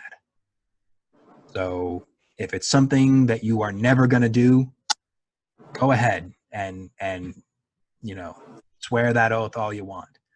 But if you know you can't stop yourself from pulling out that crusty dress sock, turning on Firefly, sobbing yourself to sleep every night, don't promise that you're not going to do that when you know that you are. It's real simple. I think a lot about, like in the last several years, it's been a thing, like apologies, like I think that it, like, the connections to that, like awareness, or like self-awareness, and like, I don't know if it's like conscientious, just like being aware of what you say and then the importance of what you say. Like as a principle, like I won't apologize if I didn't do anything wrong. And I feel like that's like something, like, I don't know if that's just, I feel like that's like part of my sense of honor, So even if like I worked at this cafe in Brooklyn, and at the time I would say call girls girl as a term of endearment, like, like black people speak, just based, like I answered the phone, I was like, oh, we don't have that sandwich anymore. All right, girl, like have a nice day, whatever. Yeah. And this freak dude with alopecia like attacked me. This guy who worked there was just like, you can't all call girls girl, that's sexist. I was like, no, it's not. Don't fucking push that on me. No, it's not. Fuck you. It's like, and then he basically like brought it into the rumor mill to these like, these fucking, and then like the boss's wife was like, women don't want you to call them girl. You can't say girl. And I was very cautious because it was like, I want, this is my job, but I'm not going to apologize because I'm not, it's like, it's like, I won't say that here anymore, but I did not do anything wrong. You know what I mean? Like, what it is, I'm not going to lose like soul power by like tucking my tail between my legs, for some fucking idiot, Exactly. And that's, the way it all ties in together. You're behaving in a way, doing what you honestly believe is right and correct. If somebody takes offense, hey, didn't mean it as an offense, but don't tell me what I think, Professor X is a great fictional character. He is a fictional character. Nobody is walking around with Charles fucking Xavier level telepathy, seeing all of your private innermost thoughts that even you don't know. Personally, I am sick of these people, these corny, dorky, hipster, idiot wannabes, these soy entities in places like New York, all of California almost, Cambridge, Massachusetts. Don't fucking tell me what I mean. I tell you what I think. You don't tell me what I think. But let's take a relaxing breath. Point number 4. 8 principles. Number 4, protect the weak. You stand up for the weaklings. I don't know about either of you, but for me, this one has always been something very, very, very, very important to me. I've always been bigger than other people. I was almost adult-sized as a child. Then I hit puberty and I got an adult body as a young teenager. So for me, it's always been really, really important to not allow the small or the weak or the sick to be domineered and beaten and abused by somebody else, by a group, by an individual, by society. I can't stomach that. I can't do that. It ties in with my idea about my idea of justice. I can't let people be dehumanized, to be robbed of their basic dignity. Not to air out personal stuff, but when I first met Alex, there was a lot of shit talk going on behind his back at that museum. There were a lot of people picking on him because he was somebody new. There are a bunch of people who started at that museum because they had one or more friends already working there. So they came in with a pre-prepared, a pre-set up social group. They were already part of a clique before they even started their first day. And now here comes a young guy. You were what, 20, 21 at the time? 22? Yeah, so I was like 20, 22. Yeah, a young guy, only a couple of years out of high school, comes in, doesn't know anybody here, has no friends inside, hasn't met anybody yet, and these people are already talking all this shit, making their decisions, trying to pigeonhole this person. Oh, this and that. Look at them. I've decided this. I hate that. That rubs me the wrong way. It's bullshit. So when they started getting real brazen about it, I didn't like it when they were talking shit about him when you weren't in the room. When we're sitting down in lunch on a day when you weren't working and everybody's talking shit about that new kid with the glasses, I didn't like that. But when it gets to the point where you're in the room and these fucking people are talking their shit, trying to gang up, that's not going to stand. Yeah, I don't do that. You're not doing that in front of me. If it's going to be pick on somebody because you can get away with it, if it's that's might makes right. I'm a lot mightier than most of those people, so they got to see what happened. Another aspect to that, which again, I'm not saying this to toot my own horn or like share personal details or whatever, but to just say, hey, don't talk shit about this guy, that's easy, and that's an obvious example of standing up for other people, protecting somebody that was in a weak position socially. The more important aspect is to go to the person who's getting picked on later and say, hey man, that wasn't right. If it happens again, let me know. That's like the least you can do. That's a more realistic thing than just making a show publicly of standing up to bullies. To go and actually tell somebody who's being singled out, hey, they're picking on you because you're one person by yourself. Well, now you're not one person. Now you're part of the group. Now me and you are a group. You don't just make the show. You don't just make the claim. And again, the first virtue in the list was altruism. Easy altruism is you give a homeless guy $1 outside of a McDonald's. You demand the president send aid to some foreign country after a natural disaster. That's easy because it doesn't cost you anything. It's much more difficult to see a person who's being singled out and ostracized socially, your work group or your friend group or your family group, and to actually say, no, you're not alone. I'm with you. We're friends. You can count on me. You can trust me. They won't give you a chance. I'll give you a chance. That's much more important. It's much more. Really appreciate it. Yeah, no, of course, brother. I was actually in a really bad place before I right before I applied to the Gardner. Awful museum. Because I didn't know what I was doing. I was going to school and I was like, this isn't fulfilling, and it didn't help when I was, I didn't want to deal with showing up to work and listen, you're white. Yeah, I'm fucking white, but you blend in with the goddamn white wall. Yeah. You blend in with the fucking paint on the fucking granite blocks that, are part of the structure of this fucking room. Like, who the fuck are you? And, when I figured I suspected when I wasn't there, before I was being informed that people were talking behind my back, I figured that people were, just because I was so incredibly polarly opposite of these people. We all look the same. We all might come from that one dude in Europe somewhere, maybe 1000 BC, maybe, but like I'm fucking different from you. So, yeah, I really appreciate it. Anytime. It was the right thing to do.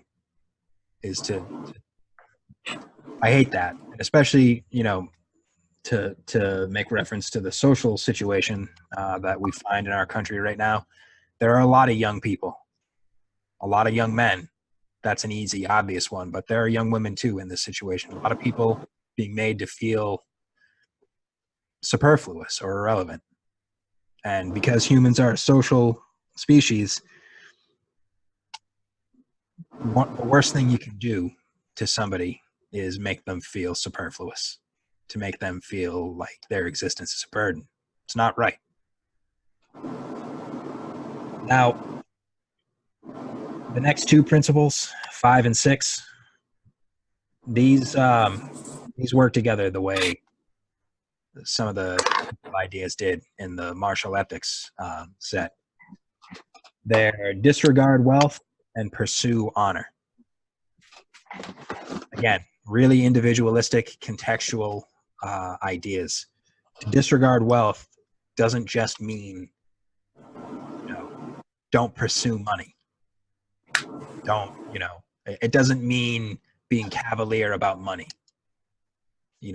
Being undisciplined about money. It means don't in the situation that we just mentioned at the museum where Alex started, it would have been real easy to get a lot of social credit by joining in on the dog pile and talking shit about this new guy that nobody knows. Oh yeah, fuck him. Look at his haircut. He said he's a dork. Yeah.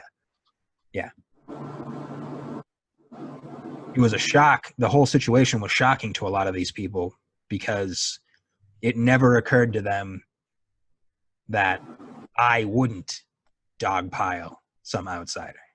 They all thought that it never occurred to these people that maybe I wasn't talking shit about people that were different than me because they were different, but because of something deeper. Maybe I wasn't, but whatever. It's not about me. So disregarding wealth isn't just not being a money grubber, not being a miser, a penny pincher. It's also something a little more high-minded. You're not going to just pursue profit for the sake of it, and that can be. There's a lot of different types of wealth or profit, etc. So you disregard the sort of base material gratification, and you pursue honor, something a little more noble, a little more high-minded. You could the phrase in Chinese can be translated as pursue honor, but you could also translate it as pursue glory. So obviously, honor is a little bit of I'm the one that did the translation for these things here. So my interpretation is being reflected, but it would be just as accurate, just as possible to say pursue glory. I don't want to be the center of attention necessarily. To make like a personal confession, I don't want to be the center of attention. I don't want to be a celebrity, but I do want people to acknowledge my talent where I have it, what I can do, what I'm capable of, some of my more noble impulses and ideas. I do want recognition for that, and there's nothing wrong with that. I don't want to be showered with money and indulgence. I do want to be showered with praise for what I do that's praiseworthy. I want to be respected for what I do that's respectable. So the last two also work together the way 5 and 6 did. Repay favors and seek revenge. So, since we've gotten into the beginning of Alex's friendship with me, repaying favors is what Alex said earlier about learning from me and respecting me. Again, thanks, man. I appreciate the acknowledgement. That's a nice example of repaying favors. Somebody did something for him and said thank you. Seeking revenge goes hand in hand with that, but it also links up with principle number 4 of protect the weak or the disadvantaged. Seek revenge. When it's not right, do something about it. Again, connects further back with the second principle of superior martial skills. People are ganging up on somebody that's isolated. They're trying to take advantage. They're trying to harass, torment. Right. That's not right. Stand up for that person. that person can't get their power back on their own, can't make it right on their own, you do it. That's a way of enacting that virtue of justice, you know, that virtue of altruism. It's easy to talk about doing the right thing. It's another thing to actually get in there and get your hands dirty and do the right thing. You know, the cowards and the suckers and the predators are very, very fond of saying violence is never the answer. Violence doesn't solve anything. That's fucking garbage. I'm telling you, listen to your Kung Fu uncle. Sometimes violence is the right answer. It's the only answer. And you have to be capable of doing it for the times when it's the right answer. You have to be able to defend yourself. And if you're going to talk all that heavy-handed, high-minded shit about how society should be and how the world should be and how people should treat each other, you have to have the power to defend that and to prove that. So seems like something that this past century, perhaps people are a lot more about, like they're gonna say something and then they're gonna follow through with their actions. Yeah. It just with my very general history of Western civilization, you know, Europe right before the turn of World War I, even the United States at the time, coming out of the fucking what was that? Not the Reconstruction, I guess, but expanding westward. Yeah, manifest destiny. Yeah, after America's just about completed its manifest destiny for the next probably 150 years or so. Even in the West, in the United States and North America, expanding west, you would say something and then you would follow through with an empty barrel or empty revolver. But it seems like, you know, that's not a thing anymore. People's repeating revolvers, you know. Yeah. Going to social media and getting these people fired. Yeah. Talking this shit. And for what? The coward's route. You know, they like to frame it as I'm having the courage to stand up for my honest belief. I'm pursuing justice for this thing that happened in the past that I didn't personally experience. Yeah. That's garbage. That's garbage. It's not courageous to join 45 other people and pick on one person. It's courageous to stand up and say, fuck you, I'll fight all 45 of you. Totally. Get 40 more and then maybe it'll be fair. I'm going to use that against somebody. Fuck you, I'll fight all of you. Double your numbers and then we'll make it fair. Right? Yeah. You can't beat me. I'll take you all on. But again, something that I see as superior about Chinese philosophy, that it's embodied, is, you know, all these distortions come from people like living in their brains and kind of, you know, like conceptualizing, you know, oh, I'm going to hurt a man because sometimes men have done wrong things to me or other people, and it, you know, doesn't matter.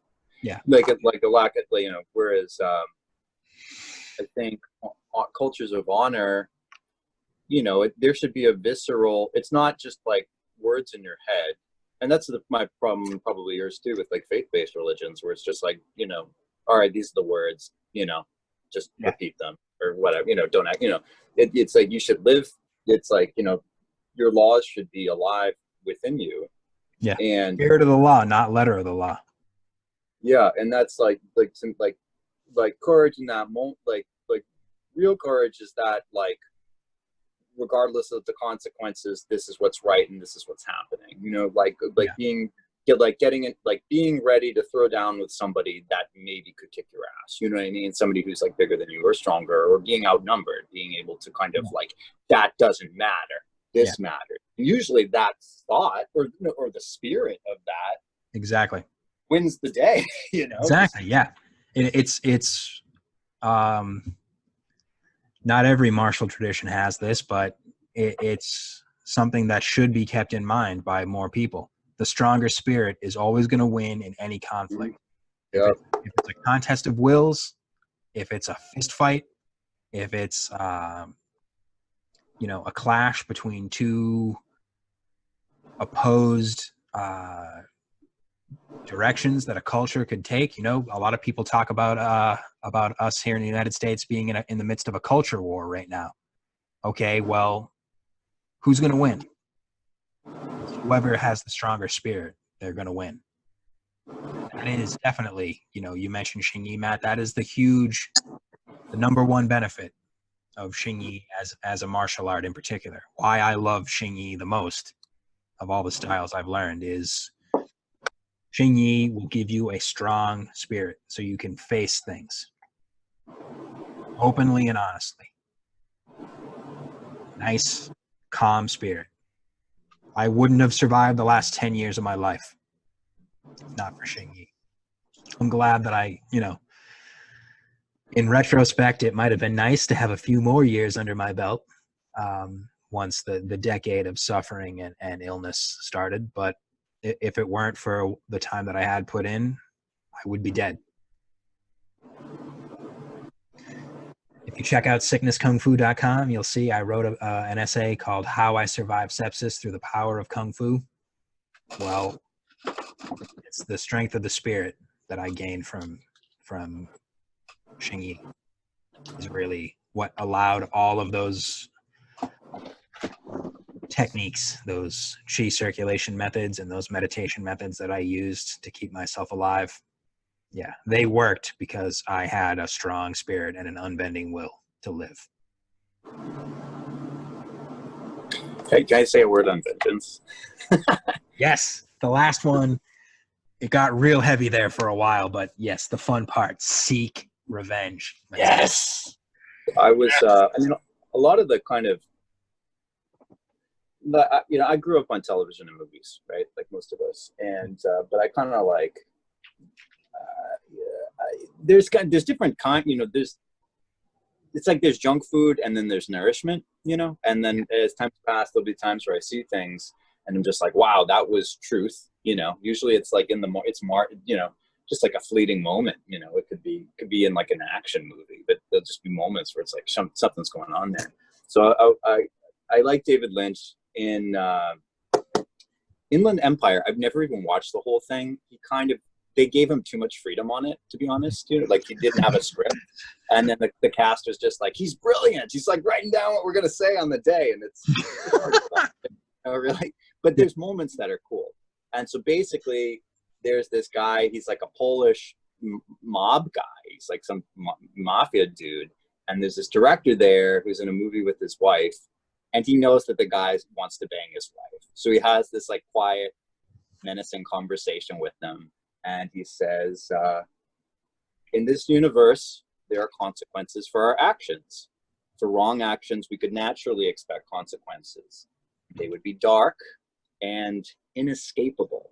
And I was doing research into Nemesis, like this dark goddess that predates the Olympian pantheon and then got like became like a kind of companion to Zeus or whatever. Yeah. And one of her epithets is the inescapable. And yes. I know that David Lynch didn't know this, but it's just like, that was like a true moment. And, and then at the end he says, why tempt unnecessary suffering?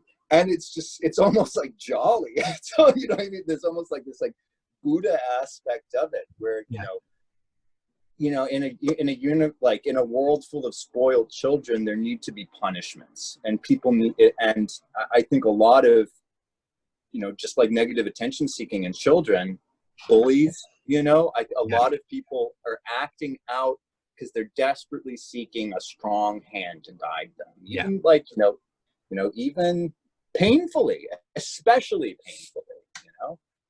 Yes. The beating stick. Yeah. No, you're dead on. Zhuangzi says again, reward and punishment are the lowest form of education. That's definitely true. But if people want to regress and become gigantic children, or worse, they want to fall to the level of beasts, then yeah, reward and punishment, especially punishment. Yeah. I'll train you like an animal. That simple. Yeah, and Oh, sorry. Go ahead. I was just going to say also, kind of like how like conflict is developed within me through Xingyi practice is there's almost a sort of like, I'll take things to heart, but there's almost a dispassionate quality when somebody's actually on my shit list. You know what I mean? Like, where it's like, it's actually not, it's actually like, it could be personal, but it's actually not. It's kind of cosmic. You know what I mean? It's just X, Y. It's like, this is the equation. That's what, I once described the difference between justice and revenge as it's justice when you know why this is happening to you, but you don't know who's doing it to you. And it's revenge when you know who's doing it and you know why it's happening. So revenge is justice on a much more personal level. And justice is a much more dispassionate kind of, like you said, a cosmic sort of expression of it. You did this. Nobody saw you do it, but you are wrong and you do deserve a punishment for it, and you're getting yours. I've described my decade of sickness. People said while it was going on that I seem to be dealing with it very well. You've got a pretty upbeat attitude, Brad. You seem almost okay with this. It's like, yeah, because I've been awful in my life, and this is my payback for it. I'm getting mine now. When I was in my 20s, really living the code of the Shah, really walking around and beating the fucking bag out of people that violated my sense of propriety or my sense of justice or my sense of appropriate behavior. I was building up a lot of negative karma, to use soy entity, crystal meditation, soul power, fucking fake Hinduism idea. Yeah. I was defending the weak. I was punishing and correcting bullies. But in another way, you look at it, I was also bullying. Because I'm a fucking giant monster, and I was walking around beating up people that never had a snowball's chance in hell of beating me, let alone defending themselves against me. So I got mine. I did what I thought was right. I truly believed that certain things that I've done were the correct thing to do, and I still to this day believe it was the correct thing to do. But I also acknowledge that I beat up people smaller and weaker than me. That also deserves punishment. It's karma is really complex. Yeah. A lot of people want to make it more like, yes, it's a universal principle, but it's not something divorced from humanity. A lot of corny West Coast California white girls with their hipster bullshit, again, crystal power garbage, they don't seem to understand that karma, the word, it's a word that means action. Language that created the concept. So it's literally what we call cause and effect. Play stupid games, win stupid prizes. Talk shit, get hit. That's karma. It doesn't have to be something supernatural. There doesn't need to be an all-knowing, all-powerful, all-present God to inflict this on you. It's just going to happen. If you spend your whole life acting like an asshole, eventually someone's going to go, you're a fucking asshole, and you're going to get yours. I spent over 10 years acting like an asshole. And then I turned 30 and I got sick and I got mine. I got to experience what it was like to be the helpless one, the weak one, the one dependent on other people. And, again, it goes hand in hand. I wasn't just bullying people. I was also a little overly proud and self-righteous. Because I was so independent and so capable, I thought I was hot shit. I thought I was better than other people. Or worse, I thought I was different than other people. I was still human. And I got mine. I got laid low, and I got to learn that lesson in a very, very, very personal way. I wasn't listening. People were trying to tell me, and I wasn't listening. Older people, wiser people my age that were more, mature and advanced than me, trying to tell me. Look, you need to slow down. You need to get off your high horse. Yeah, whatever.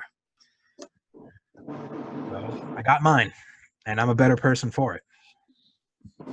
In I have my power back. in yogic philosophy, it's understood that there's different paths for different temperaments, which is true. I think that, you know, I know that there's one subdivision of like 4, and I don't remember all of them. There's like, you know, a kind of devotional path. Yeah. You know, in the Bhagavad Gita, he says the gist of it is that there's, you know, you could break it down to 2: the contemplative path and the active path. Yeah. And, you know, they go back and forth, but generally people will be predisposed towards one versus the other. For myself and my upbringing, Shinyi really unlocked the karma yoga path, which is like the path of action, the path of, you know, you're going to do shit. And then part of that is you're going to do the wrong thing sometimes. You can't not, you know. Yeah. And I think because of the way that the modern world is, so like, you know, deeply steeped in media, I don't know. I mean, the contemplative path is kind of like, I don't know. Maybe most people are kind of, you know, most people are like stuck in their heads and they think that they're doing things, you know. I think that, you know, actively engaging in the world is, I feel like it's like necessary right now for people to be, you know, getting external conflicts instead of just, you know, pissing contests on you know, Reddit or whatever. Yeah. You know. Yeah. If it's so serious that you're going to call for the death of complete strangers that you've never met, whose circumstances you don't understand, well, maybe you might want to get out there on the front lines. Yeah. And I don't think that, and like, I mean, just like personally, I don't think that guilt, I feel like guilt is pretty, like harboring a sense of guilt is pretty useless, but I also think it's important for us to know when we fucked up and like, know, you know what I mean? Like own that, like you're going to make a bad call. And when you made a bad call, like that's honesty, like know that, don't sweep it under the rug. You don't have to apologize. You're, you know, yeah, I mean, you know, yeah, it's like, you don't have to like, you know, make a big performance out of it. Just, you know, just know for yourself, like, you know. Exactly. Again, the 6 virtues: courage and honesty. Courage isn't just standing up to a bunch of people that you know you can dust because you're bigger than them. Honesty isn't just saying some shit that you know everyone agrees with. It's doing exactly what Matt just said. I was wrong, and I deserve to be punished. Again, Zhuangzi points out, the world is full of people who received punishment and claimed that they were innocent and shouldn't have been punished. But it's rare to meet somebody who says, I was wrong and I deserved that. That's real courage. That's real honesty, is admitting, you know, you got yours because you deserved it. Yeah. You deserve to have to eat shit for 10 years and have people like the man called Tubbs, like certain people I grew up with, some of my goofier, stupider cousins, sitting there smiling in my face and talk down to me, call me a piece of shit and be completely unable to do anything about it. I deserved that. So I ate it. I didn't like it, but I ate it. And I am going to embody principle number 8, and I am going to have my revenge. But it's not going to be me going to beat the shit out of a weak coward. That's what they would do. That's their game. What I'm going to do is I'm going to have my revenge by doing something better. When you really believe that you're better than somebody else, it's easy to show them that you're better. Like with the man called Tubbs, a few of the conversations we had toward the end of my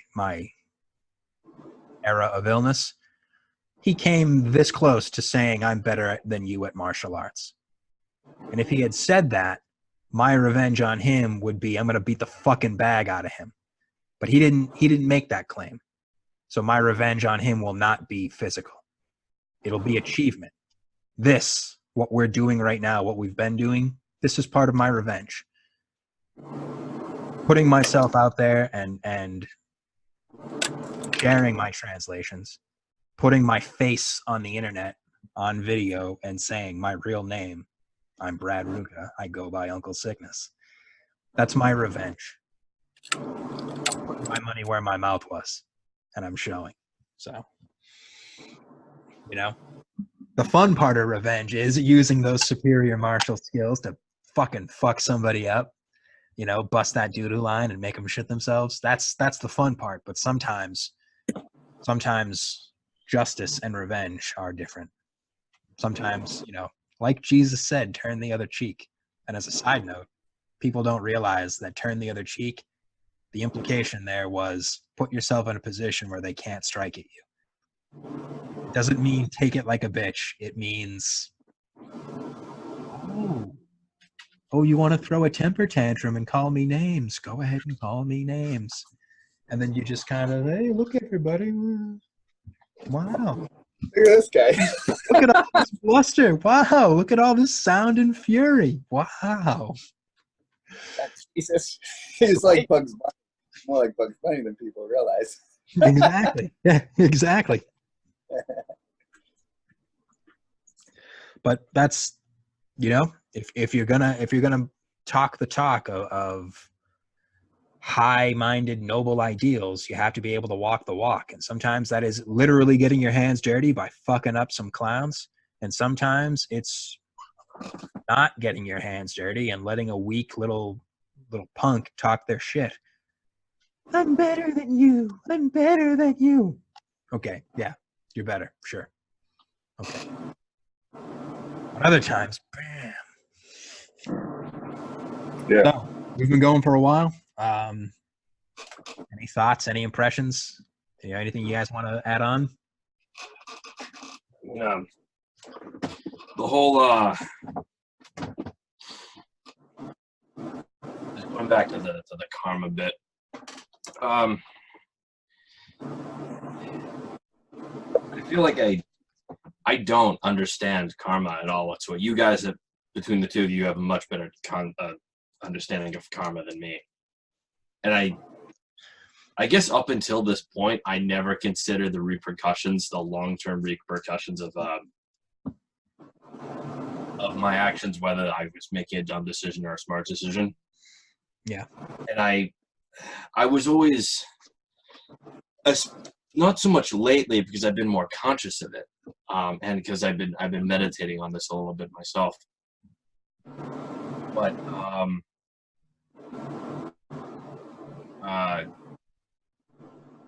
following through with my decisions, have a thought, comes out as a word out of my mouth, and then follow through with action in a fluid motion. And I've been stuttering. I think I've been stuttering the early bits of just second guessing myself, like, wait, am I making the right decision?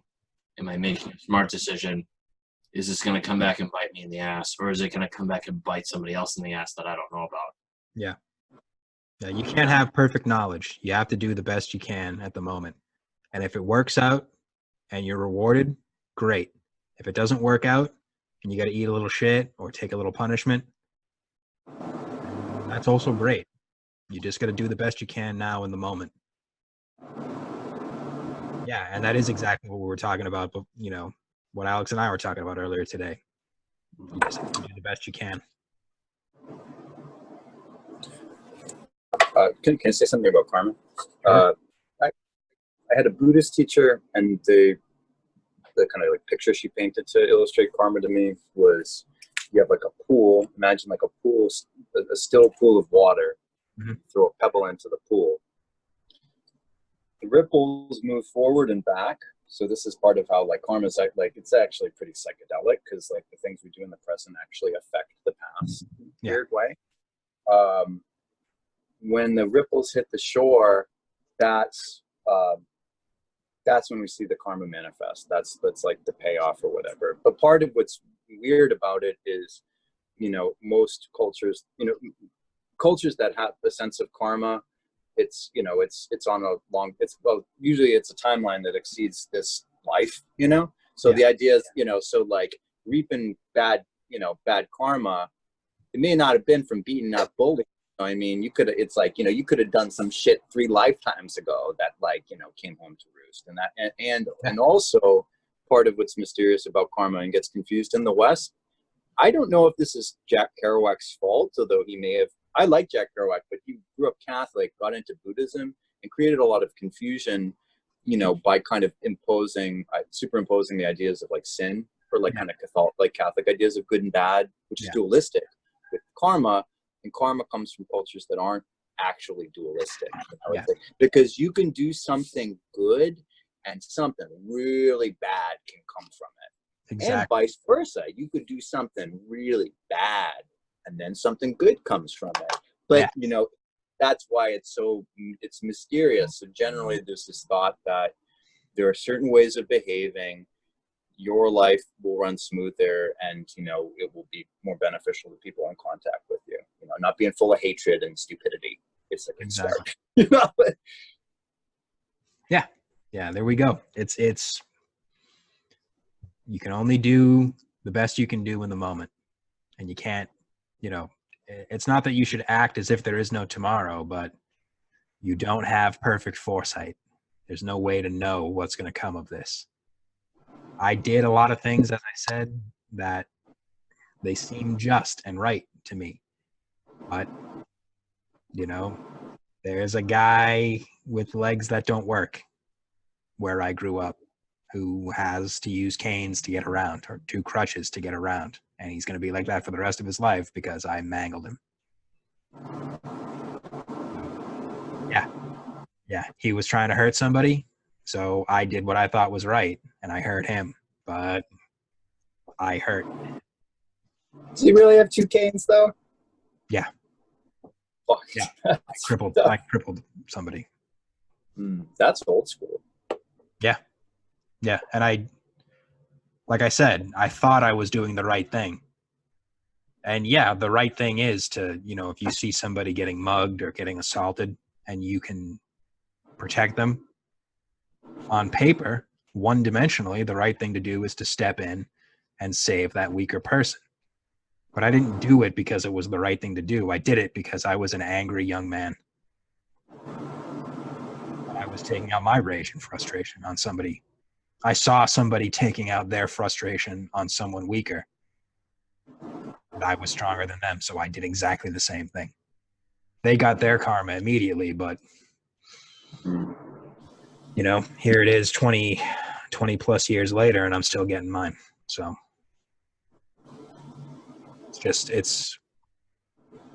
that's where it's at, Alex. That's how it works.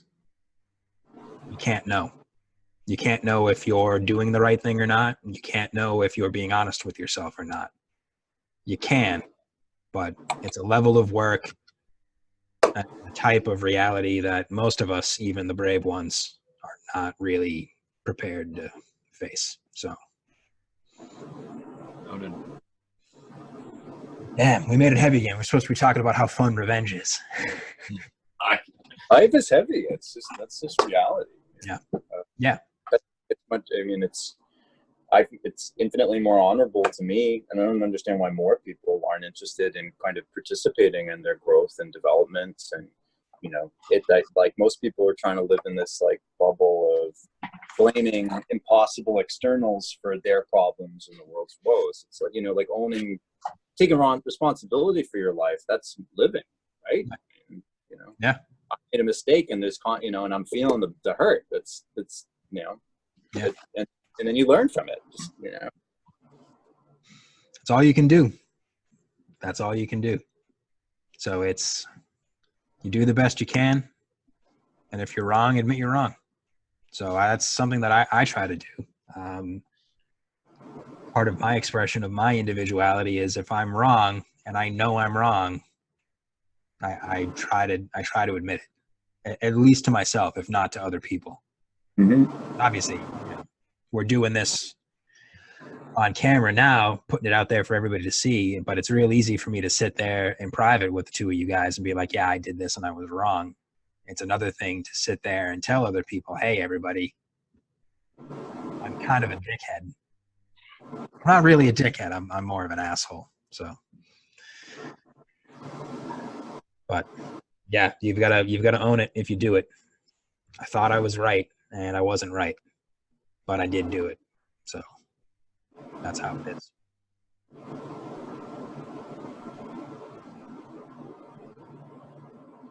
Thoughts, reactions, closing points. Which do you prefer? Are you going to go forward cultivating yourself under the principles and tenets of martial ethics, or are you going to strictly adhere to the code of the Shah? I've already made my choice. Yeah, Shah all the way. Wandering jackass. I mean hero all the way. Oh my God. Ooh. I guess this comes down to me then. Because you're still early enough in your training, you haven't really laid it out. So what are you going to do, Alex? You're going to make yourself a selfless pillar of society? Or are you going to be an overly expressive, chest-puffing, head-waggling scumbag like us?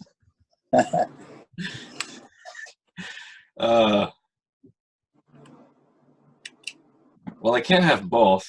No, you can't. Well, you could if you wanted to be kind of disingenuous about it. But again, that whole honesty thing, that's important to both sets of principles. Yeah. Well, I've already kind of headed down that path already, being a jackass, and I've already been like, the only real you're wrong. Yeah, right. Fucking shit. Chopping at the necks. Metaphorical chops. It'll be literal if I don't like you enough. Yeah. Point him in the face with a knife. No, you're wrong. Right. You're still wrong. Exactly. I'm gonna get it later. Oh yeah. Maybe you're doomed. I don't know. Oh fuck. Maybe you're living your own doom now. Who knows? Jesus. Man. But the important point is to just take it for what it is. You know, recognize your strengths for what they are without being overly high in yourself about it. Don't get high in your own supply. Yeah. Also admit when you're wrong, but admit when you're right. Take the praise when you get it, take the punishment when you get it. If you do those things, then you will honor me as a teacher. That's all I'm asking. It make me look good. I do my best, teacher. Excellent. I can say honestly, when I talk with people about my time as a martial arts teacher, I say, I'll say I have more than 0 students that I'm proud of, and I do honestly mean that I am proud of you guys as students. You've really you've done right by me. I wanted you to be your own man and do your own thing. That's what's most important to me. I don't want you going around trying to proselytize the religion of Brad worship. So I really appreciate what you've done. If we were to build like a small cult that includes an jade carved version of your face on an altar surrounded by fire and blood, and people be gone. What do you think you're doing, kid? Right? Who brought the cool kid? And everyone's wearing red and is like doing the fucking right. Opening and closing the fist. That's exactly how I do it. And we greet each other with, "What's going on, man?" Right? Muttering, "I'll fucking kill you." Yes. Well, that's probably a good place to cut it. So for the Kung Fu discussion group, I am your Uncle Sickness. With me as always, YogaMidnight and Maeko. Gentlemen, it's been a good discussion. Enjoy the rest of your evening. Stupid? No good? With no talent? You shouldn't talk like that. We can fix your problem very quickly.